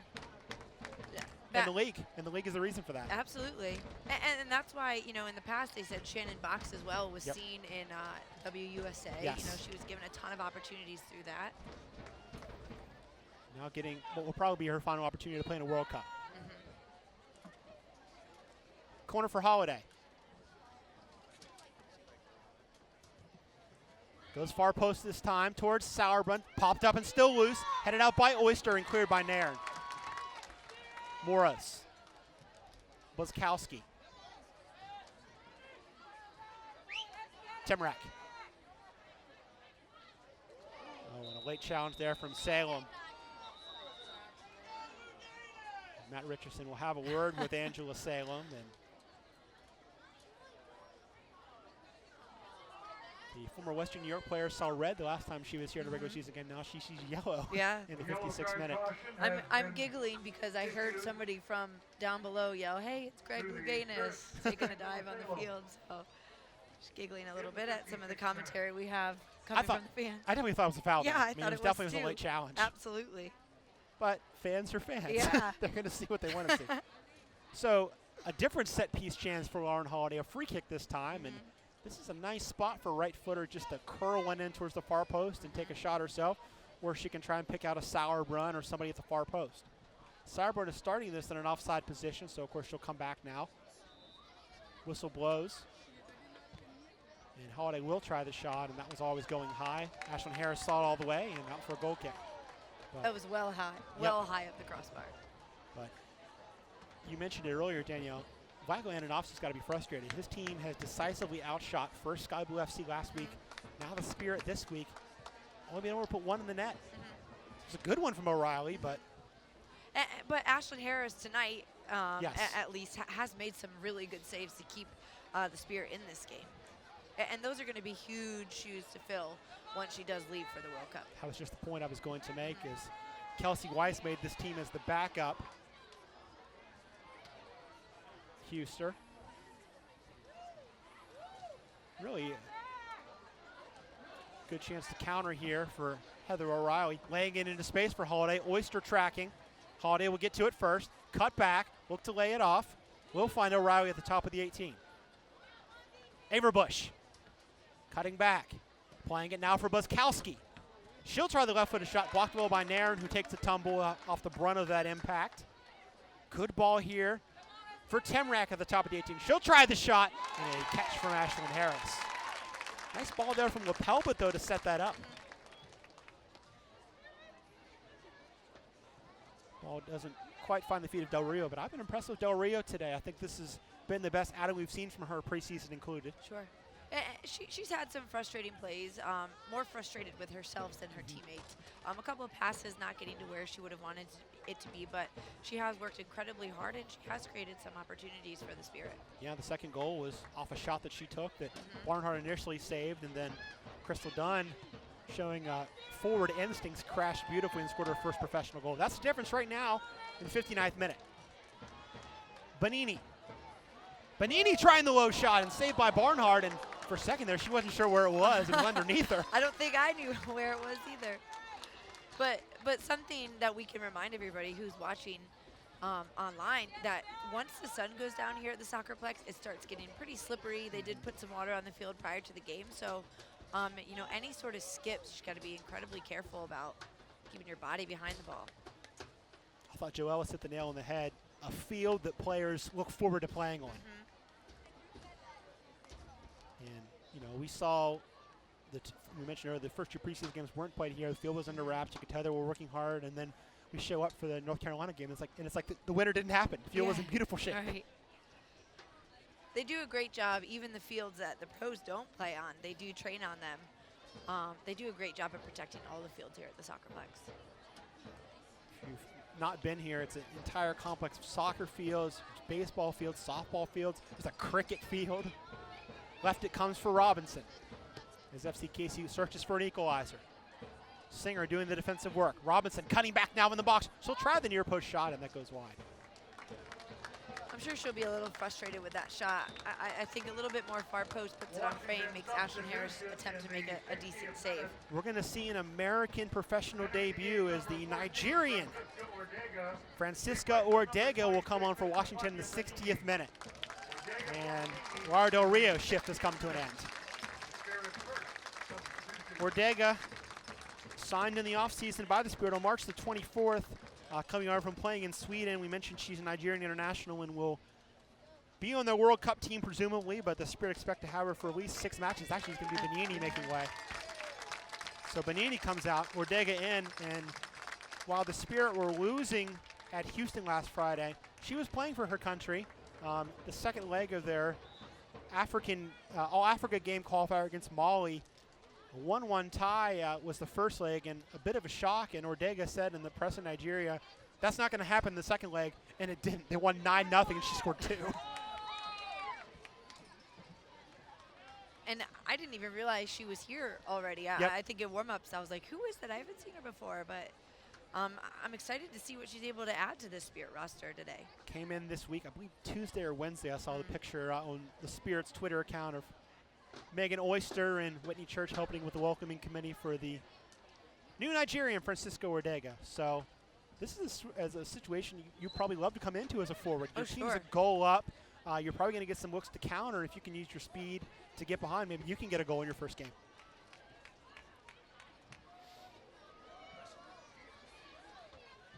Singer playing it forward for Crystal Dunn, who has the go-ahead goal as things stand now just into the second half. Moros with Ordega in pursuit will play it back for Nicole Barnhart.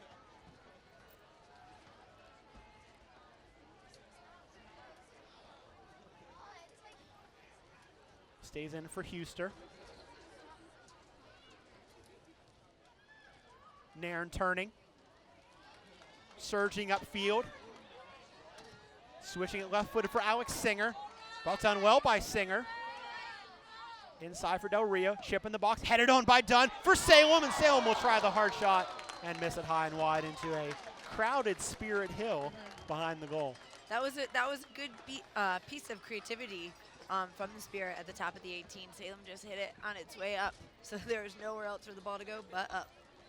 Mark Parsons and KJ Spizak chatting on the bench right now about maybe a possible second change for Washington. FC Casey has all 3 of theirs left, and if you're thinking about making one soon. Shea Groom's a good option. Francis Silva's a good option. Plenty of choice. Sarah Hagan. Plenty of choices for FCKC. And I believe they did make a change about this time last week against Sky Blue. Shea Groom was one of their first subs to come in. And I want to see her play live. I loved watching her play last fall at Texas A&M. Yeah, it was Hagan in the 65th and Groom in the 66th, so you're right on it, Danielle. Very soon, that substitution pattern will probably continue, and probably the same thinking. Down a goal, bring them one for the last 25 minutes, give them enough time to make it impact. Ortega getting her first good touch, stateside. Going left for Reynolds. Nairn sitting in a bit deeper now with the lead, playing it for Huster. Good move from Huster to beat one and then slide it for Nairn. Dunn in the center of the park, takes a bump at the top of the 18, and a free kick for the Spirit in a dangerous position. Every time I see those types of tackles, I just cringe. That just did not look good for Crystal Dunn. Yellow framing with Pelvic. But you're exactly right. Yeah. That's kind of the peril of being as elusive as Crystal Dunn is. You're going to get some tackles like that. Yeah. Especially with the speed that Crystal Dunn has to get beyond the back line of any team. You got to kind of expect those types of tackles, but that was a dangerous tackle. Spirit's first home win last year, we mentioned it. 3-1. Last goal was a Nairn free kick. Hoping to repeat it here. Yeah. And Nairn loves hitting it from this spot at the top of the 18. I'll predict curl it with her left foot near post. Del Rio's there, but everybody knows Nairn's taking the shot. Yeah. Right on the edge of the 18-yard box. Yep. I called it. Let's see what happens. From Nairn territory, she buries it! Thank you. that is the absolute perfect spot for Christine Nairn to hit a free kick every single time. She will curl it in near post. Actually, upper 90 there. Really, Barnhart had no chance at that shot the moment it left Nairn's foot.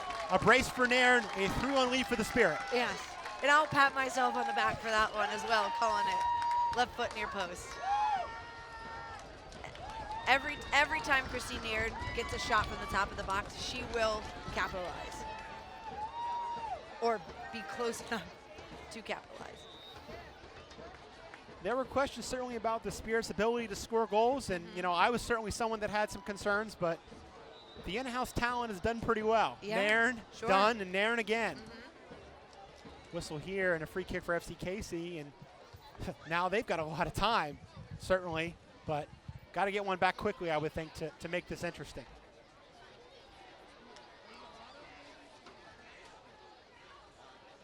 Spirit have now scored 8 goals in the last 3 home games against FCKC. Spirit seem to have their number. And Christine Nairn's got 4. Christine Nairn seems to have their number. Holiday and Averbush, the options for the Blues here. It'll be Holiday with a good strike, but over. And a very nice job there by the Spirit volunteer guarding the gate to keep that one from rolling out into the abyss, into the dark behind the fence. That's a massive hill behind this field, too. It would have been gone. So, busy scoring summary. It's FCKC that scored first. Heather O'Reilly in the 6th minute off a good pass from Lauren Holiday. And after Christine Nairn tied it in the 9th minute from distance, really the Blues bossed the rest of the first half, I thought. But then Crystal Dunn's goal early in the second half changed the pace a little bit. And now Christine Nairn's beautiful free kick off the foul drew by Crystal Dunn has opened it up a little bit for the Spirit. Blues trying to respond as Buskowski's on the ball now. Robinson. Buskowski again. Averbush wants it, but instead it comes back to a Pelbit.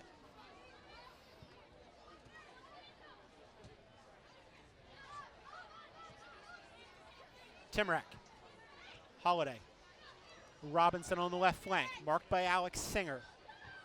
Cross in low. Partially cleared by Huster, but kept alive now by Holiday. Some really good footwork there from Alex Singer to get out of trouble and chip it up the line. Pelbit standing here guarding against Del Rio and fighting the feet of Averbush. Rodriguez with a good idea, but Oyster in a good position to block that through ball intended for Holiday. And now Del Rio with some good work to keep it alive and switch it into space for Crystal Dunn. Excuse me, that's Ortega breaking down the left side. Dunn in support. Ortega in the box, has her shot blocked. And the Spirit will get a corner, I believe. Yes, they will. And Crystal Dunn with the universal language for nice job. A high five for Francisco Ortega. And now we'll see Joanna Lohman as Mark Parsons tries to nail this result down. And you wonder if you make this change to kind of keep Joanna Lohman in more of a defensive role than what Christine Nairn has been playing. Yep. Kind of shift Lohman and Huster as two holding mids as opposed to two attacking. Good move. Joanna Lohman can just hold it down in the middle of the field. Penn Stater for Penn Stater. Christine Nairn's had some good games in this uniform. That might have been her most impactful. 2 world-class goals. Off the corner, Moros clears it out. Salem, Del Rio, she'll try the shot. It's blocked by Becca Moros, and will trickle out for a Spirit throw. And they'll take those few precious seconds before coming up to take this one, as Oyster and Johnson will come back. And we hope you enjoyed our halftime features on those two.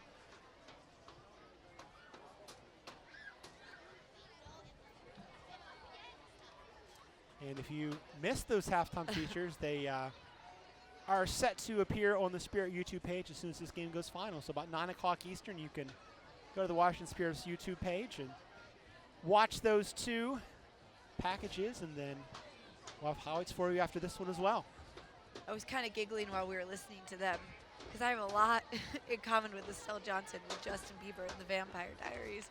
I hate to admit it, much like she said she hated to admit it as well. It was kind of amusing listening to that with Joe Ellis next to Yeah. us.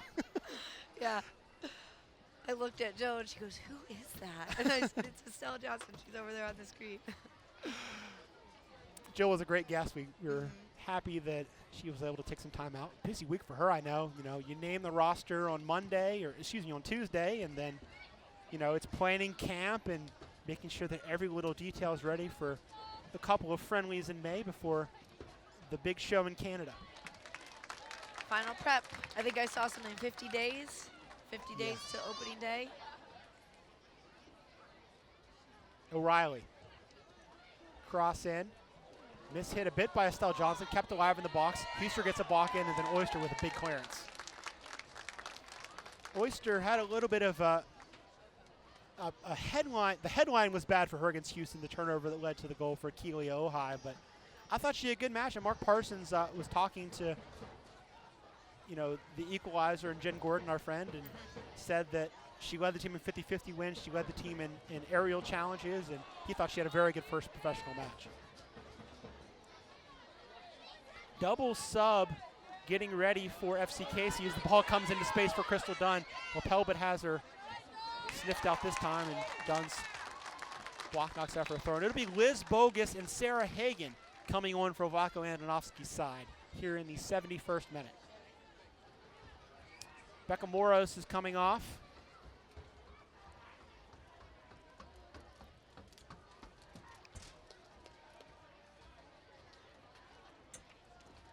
Looks like they're shifting to a 3-back. See Lepelbit just shifted wide with Sauerbrunn in the middle. Erica Temrak is the other player that comes off. Ortega cutting back. Ortega with a venue to shoot, but a save from Barnhart. Del Rio was there had there been a rebound, but good cameo appearance so far from the Nigerian Ortega. So this 3-back obviously is designed to create more offense, but what challenges does that present to Kansas City with one less in the back? Well, you gotta kind of think that maybe the Spirit could potentially make changes as well, where they put more numbers behind the ball and don't really need to score at this point. But actually, the Spirit aren't backing down. Don Ortega and Del Rio are staying high. So 3-on-3, that's tough. They just got to be. FC Casey has to be smart in the way they play defensively. And they got to kind of hold their midfielders back a little bit to kind of crowd the middle of the field. Harris's free kick forward. 50-50 header won by Buskowski over Salem. Lapelbit hustling to keep that one alive under pressure from Ordega. Bliskowski.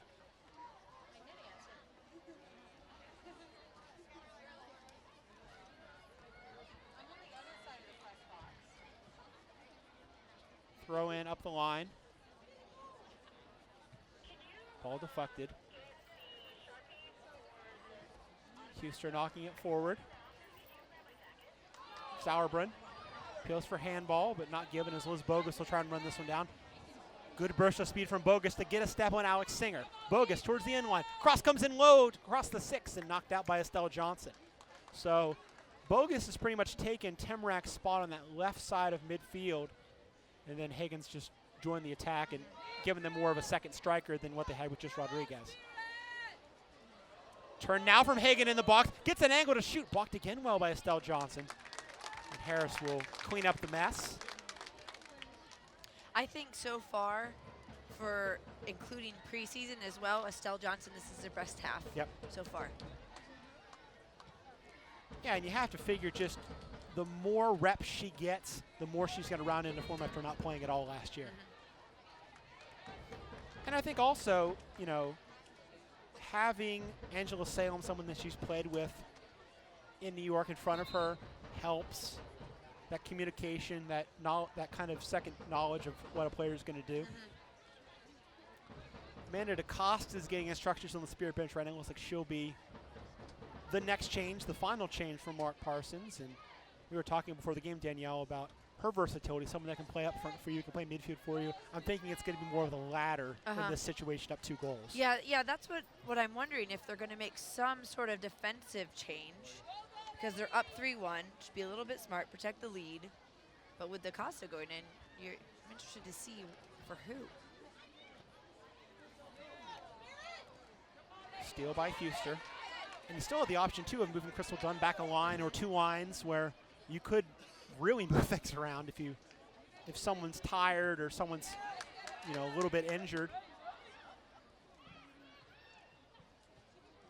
Touch from Bogus, but can't get around Oyster. Possession given back to Averbush. Nice ball into space, intended for Hagan, but a good sniff from Megan Oyster, who's also had a good match. And the Spirit will possess through Joanna Lohman. This touch there from Ordega gives possession away. And again, Estelle Johnson to the rescue, knocking it out for a throw-in as Holiday was closing on that ball.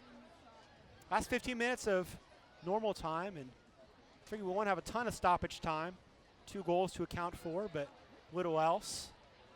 On Matt Richardson's watch. Run forward from Sauerbrunn. Give and go now for Rodriguez.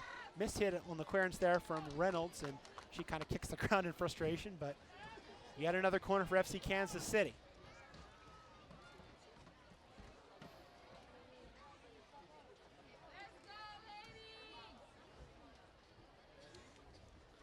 The crowd's still holding strong right now here at the SoccerPlex, with time winding down a little bit. Holiday's service in low and an easy clearance for Joanna Lohman.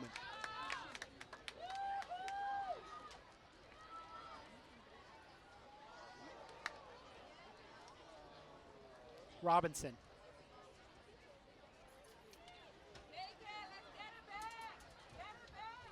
Left for Bogus. So here, flag was up on Liz Bogus. So, busy scoring summary, 4 goals. FC Kansas City scored first on Heather O'Reilly's in the 6th minute. It was Nairn in the 9th, Dunn in the 47th, and then Nairn again in the 65th. And it'll be Singer making way for DaCosta.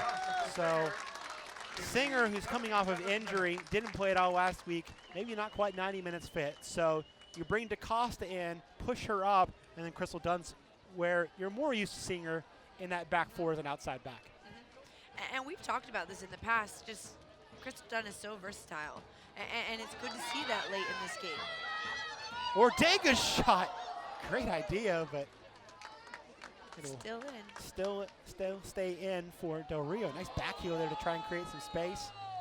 Finally, it does go out for the goal kick, but I think a lot of Spirit fans were disappointed when Natasha Harding couldn't come over, couldn't get that work visa. Yeah. But I think Mark Parsons has done well adding Del Rio, adding Ortega to the mix, and then we haven't even really mentioned, except just her exploits from last year. If you can get Matheson healthy at the end of the year, you have a lot of options. Dunn, heading it back for Harris. She can't keep that one in touch, and it'll be a corner again for FCKC. And then, who knows what Caroline Miller or Tiffany Weimer can give you coming back off of injury if they continue to improve. You know, Mark Parsons has a lot of pieces and can really kind of go situation by situation up front. Rotate that group. I mean, it's been over a year since Weimer's, ACL injury, but she's being smart, taking her time to get herself back into it. Good catch and match from Harris, who's had a lot less to do in the second half than she did in the first.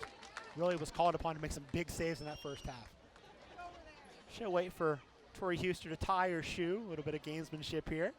The 2-goal lead, and now she'll let the punt fly. Ortega tried to backheel that one around Becky Sauerbrunn. Didn't quite get a piece of it. That would have been something if she'd pulled that off. Collision there between Dunn and Oyster and Sarah Hagan. Spirit come out of it with possession. And they'll get a throw now. Crystal Dunn wants the ball, and she'll get it.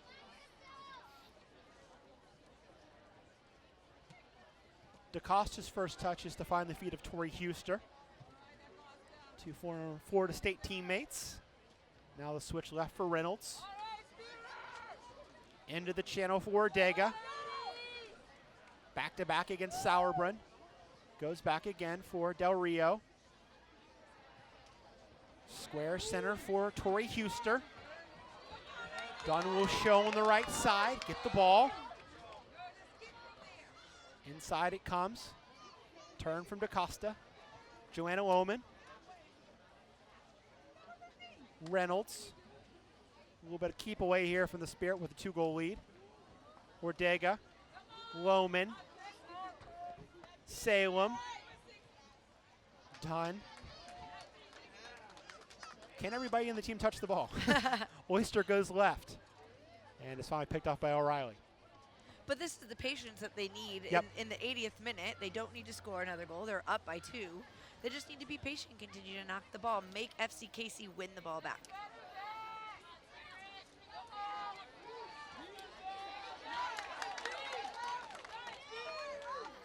Out for the throw for Leanne Robinson.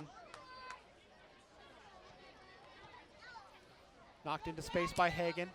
Battled by Bogus and Dunn. Both go stumbling, and it falls to the feet of Oyster, who just knocks it long. And Robinson from just about the same spot will try the throw in again.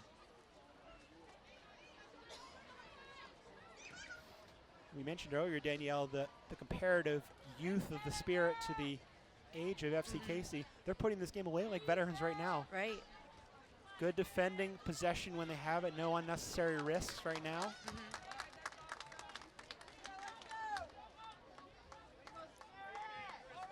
Final change for FCKC about to be made. It'll be Shea Groom, the rookie from Texas A&M, who's handed in her card to the 4th official. Another attacking change, to be sure. I think Shea Groom has a very bright future in this league. She was so much fun to watch out of Texas A&M and in the Final Four last fall. Yeah, the rich get richer.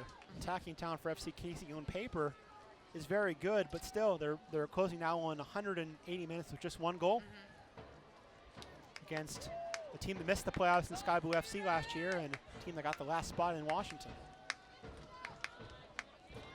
But this is a little bit how they started last year as well, because I remember them coming in and being frustrated with their performance. But you know what? It's not how you start, it's how you end. And they ended on a high note last season. By the way, next game's against Seattle. Doesn't get any easier. Right. Here comes Groom in the 82nd minute.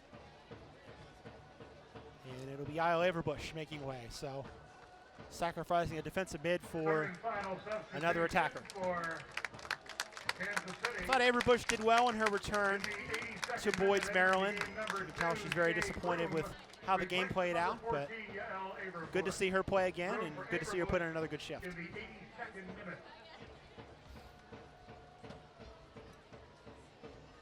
Hagan can't turn on Reynolds, and there'll be another Spirit throw in taken for Joanna Lohman. Huster with space in the middle. Good layoff to the outside for Dunn. Dumped into space for Ortega. Turning on Sauerbrunn. Looking for help. Playing it square for Salem. Now into space. And a chance for Del Rio. Del Rio's ball right across the face again. Is knocked up by Buskowski. Maybe too much time for the Spirit attack to think about that one. Had 2 players open on that good layoff. And again, that's the Spirit attacking with good numbers, but not being crazy. Sure, and it all started with just some good combinations starting in their defensive end and just continuing to build the ball up the field. Playing space. I mean, I thought they did a good job with the switch to find Huster in Sure. some real estate, and then Dunn made a good run as well. Angela Salem's corner will come from the far side in the 84th minute. Driven in. Huster's header is just wide. From our angle, it looked like it was going to go in. It did. And you know what? Ortega's been here 4 days, and I think she fits in very well with the Spirit. It looks like she's been training with them all preseason. And that's such a difficult thing, is to scout a player that plays in a different country, in a different league, and figure out, well, just from what I'm seeing on film or what I'm seeing online, she can fit the way we want to play. Right. But Mark Parsons did it with Jody Taylor last year. Hoping to do it with Francisco Ortega, but now a giveaway from Dunn. In space now, ball into space. O'Reilly denied her second by Ashlyn Harris. Tangle there, Oyster goes down and draws the foul. So a really good slotted ball in from Shea Groom to start that attack for FC Casey. It was very much an uncharacteristic giveaway from Crystal Dunn, but that was a great way to start the attack for FCKC. Capitalized on that giveaway, and off they went. Another great save from Ashlyn Harris. Spirit are on the road for the next month, but this is going to be quite a bit of momentum if they can sustain this result and get out of here 3-1 against the defending champions. Del Rio. DaCosta can't find the handle. Bogus now.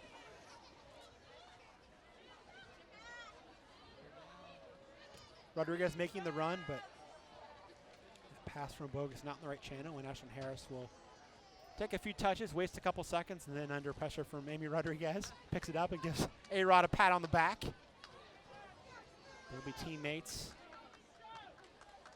very soon. It'll be May 10th for that first friendly of the send-off series against Ireland, that played in San Jose at Avaya Stadium.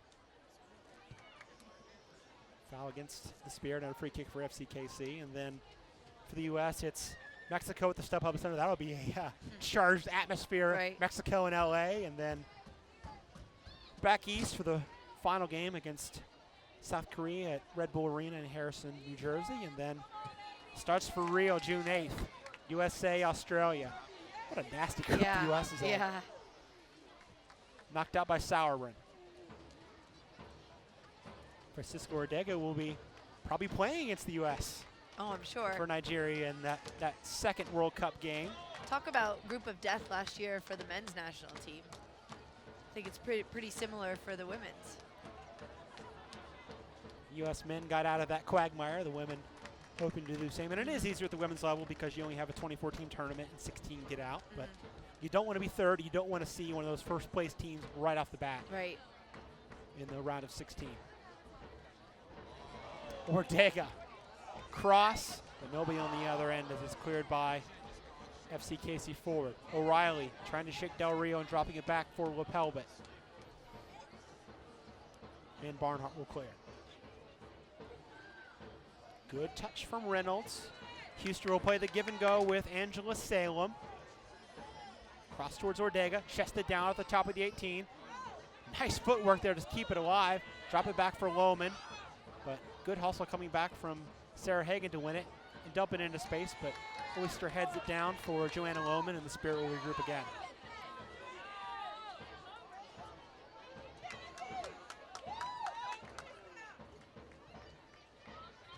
Lohman looking for DaCosta. Over to get it is Sauerbrunn, but DaCosta keeping up the fight and fighting a little too hard. Foul against her and a free kick for the Blues here in the 88th minute. O'Reilly in the 6th, Nairn in the 9th, Dunn in the 47th, and then Nairn again with the best of the 4, a free kick from about 19 yards out of the 65th minute. And since then, it's been keep away for the Spirit. They have continued to go forward a little bit, but they have been a little bit more patient on the ball, knowing that they don't need to score another goal.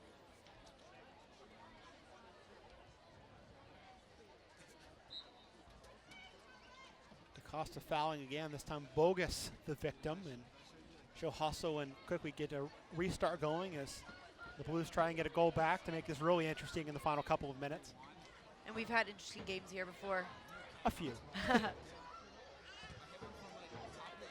Deflection now, Johnson heading it back to Ashlyn Harris, who will fall on it. That's a brave play from Estelle Johnson. It was the right play, but with 3 or 4 players around her, that header's got to be perfect.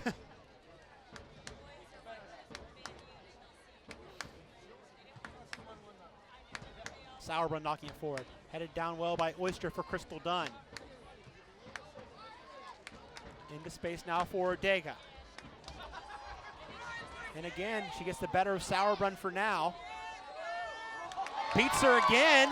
Ortega in the box, crossing it towards Salem. Blocked. Second chance now for DaCosta. Chip back in. Headed down by Lapelbit. Sauerbrunn under pressure again from Ortega and knocks that one out for a throw-in. Becky Sauerbrun's not going to be happy to see Ortega in that Nigerian uniform in Canada, I don't think. She's been a menace since coming on as a sub. I'm very impressed. I'm very impressed with what she's been able to add tonight.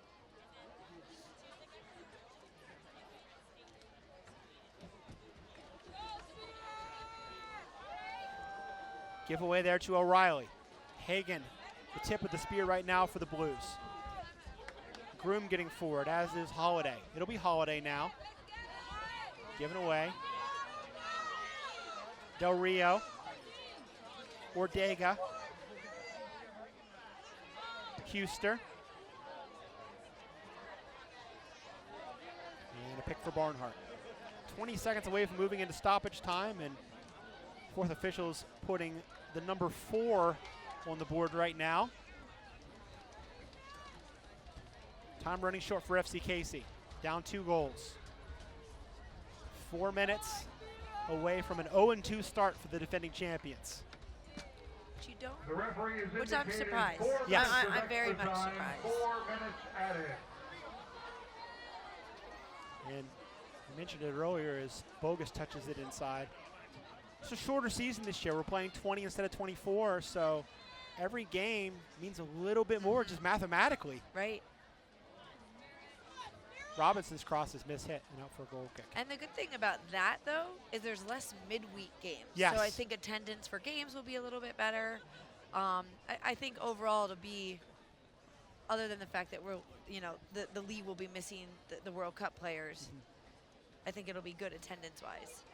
Well, and we saw last year in the dog days of summer when the national team players were gone, these teams were very shorthanded. Right. The Spirit were, taking 14, 15 players on the road for that trip to Boston and Portland where they lost both games and had a little bit of a hiccup in their playoff run, but you're going to have less of that. Just by having less games, as you said, a little less attrition, you're going to be able to keep your legs a little fresher. Thank you Right. for attending.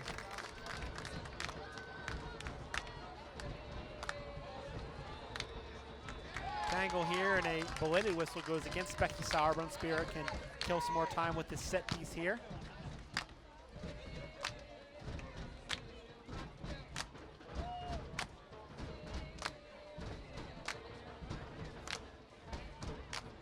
Crowd getting into it, sensing the first 3 points of the year for their home side. Huster. Crosses out, it was deflected, and Spirit can take their time on this corner as well.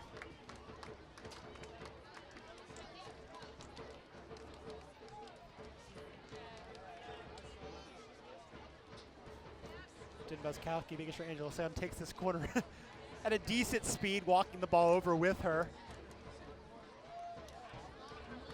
DaCosta and Houston, the only 2 players inside the 18 right now. This is This is pretty much take your time, hit it short, and hold it in the corner, which is what Ortega will try to do.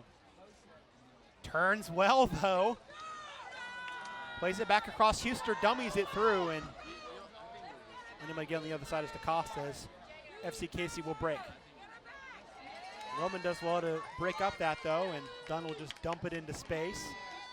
Sauerbrunn called off by Nicole Barnhart.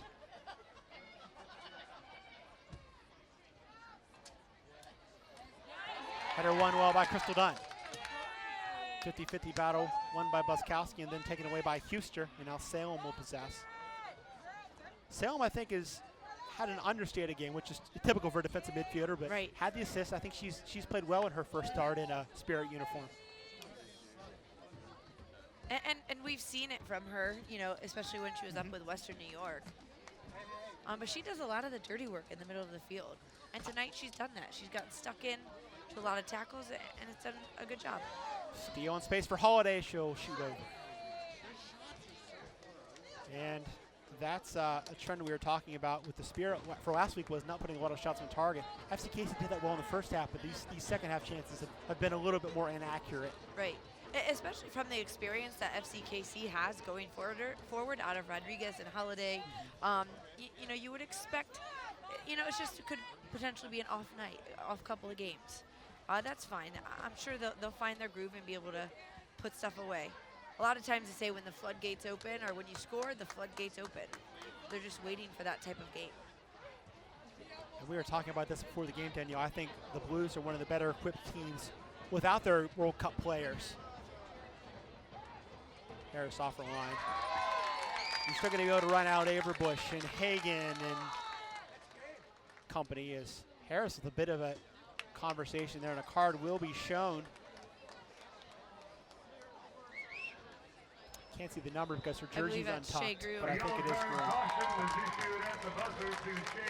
And that will be the final action of this one. So FC Casey's kryptonite, Boyd's Maryland, still winless at the SoccerPlex. And for the second straight year, Washington picks up their first win with a 3-1 victory over the Blues. And I think this is a tough atmosphere to come in and play, because the Spirit fans are just so great and they're always behind their team. FC Casey has the experience and the ability to continue to win games. They just haven't done so in the last couple of games. But, you know, we expect to see a lot of wins out of them this season.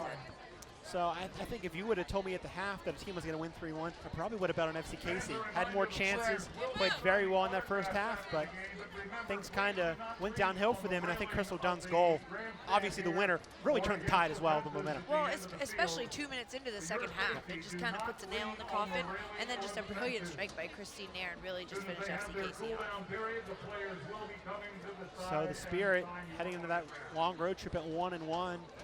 What do you think they need to maybe do a little bit better the next time, or do you from Mark Parsons, you just say 90 more minutes of that? Well, like we talked about earlier, and even in the offseason, who's going to be the go-to player? Tonight it was Christine Nairn and Crystal Dunn. Had two fantastic games. They won't be lost once the World Cup players are gone.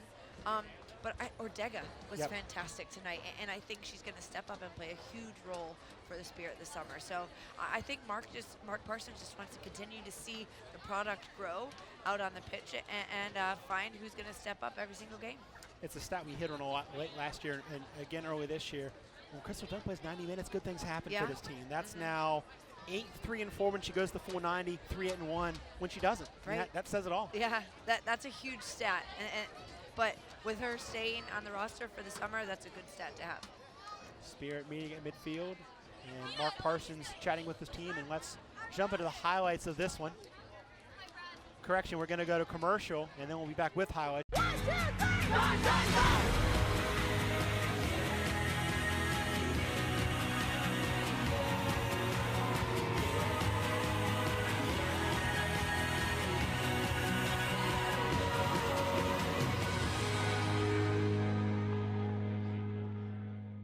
Welcome back to the Maryland SoccerPlex. Michael Minnick with Daniel Malgary, talking about a 3-1 win for the Washington Spirit tonight. 2 second-half goals, the difference in this one.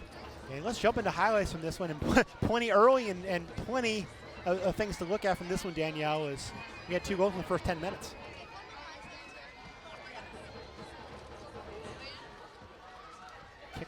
kickoff here on a beautiful day here, but really it was the combination of Holiday and O'Reilly that made things happen early. Just a brilliant strike. Speaking of brilliant On strikes, both sides. Christine Nairn Yeah, on both sides. tying it 1-1.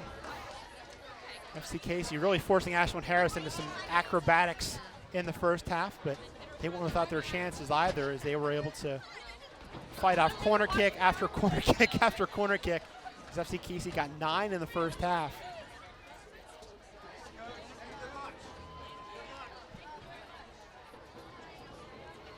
Second half, different story.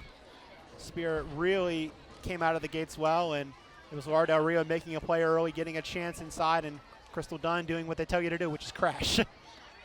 2-1 at that point. Ashlyn Harris keeping it at that margin with a good save there.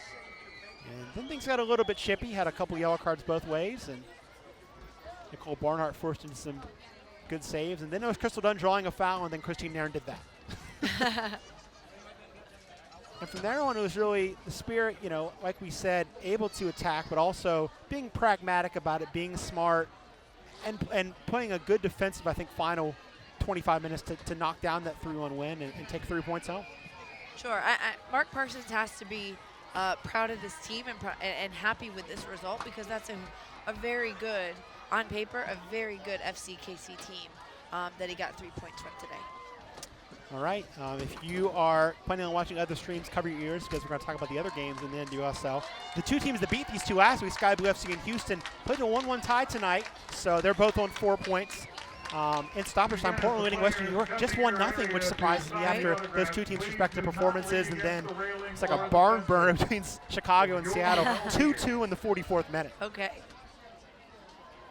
So the Spirit team are going to go on the road next week and play a very hot Sky Blue FC team that's undefeated in their first 2 games. And Sky Blue has all the ability to win a ton of games this summer. Obviously, they showed that last week against FCKC, winning 1-0 with only having 5 shots. So that if they're capitalizing on their chances, they can win a good amount of games this summer. We talked in preseason about Houston and how we thought this might be a different year for Randy Raldham's team. They played well, beating this Spirit team last week and beating them decisively. And then you go on the road, you go to your SEC field, and you tie Sky Blue. Sure. And the unfortunate thing for them, they're losing 2 major factors in the middle of the field with Morgan Bryan and Carly Lloyd once the World Cup comes. Those are 2 very hard roles to fill, but I'm sure they will just continue to work hard when those players are missing. So the Spirit embarking now on a 3-game road trip. They'll be at Sky Blue FC, then that big trip to Northwest. Got to play Seattle and Portland. Back here to play Sky Blue FC on May the 16th. That's the next time we'll see this team. For FCKC, got to regroup, and you've got to do it midweek at home against Seattle. That game on Thursday. Then they go to Houston. So difficult early stretch as things are shaping up for Vlaco and Anofsky's squad as they try and get out of this early hole. Sure. And Seattle's always, at least last year and much of this year, will be a tough team to play against. And Houston's kind of finding their stride a little bit, you know, with the win last week and the tie this week. So I'm sure those are going to be 2 very tough games for FCKC. So we'll recap the scoring one more time. It was Heather O'Reilly from Lauren Holiday in the 6th minute, Christine Nairn unassisted in the 9th, Crystal Dunn. They gave the assist to Del Rio in the 46th, and then Christine Nairn off a free kick in the 60th minute. Spirit moved to 1-1 on the year. FCKC falls to 0-2, and once again, we'll see you back here at the Plex on May the 16th. For Daniel Mulligara and Michael Minnick, thanks for watching on YouTube, and have a good night from Boyd's, Maryland.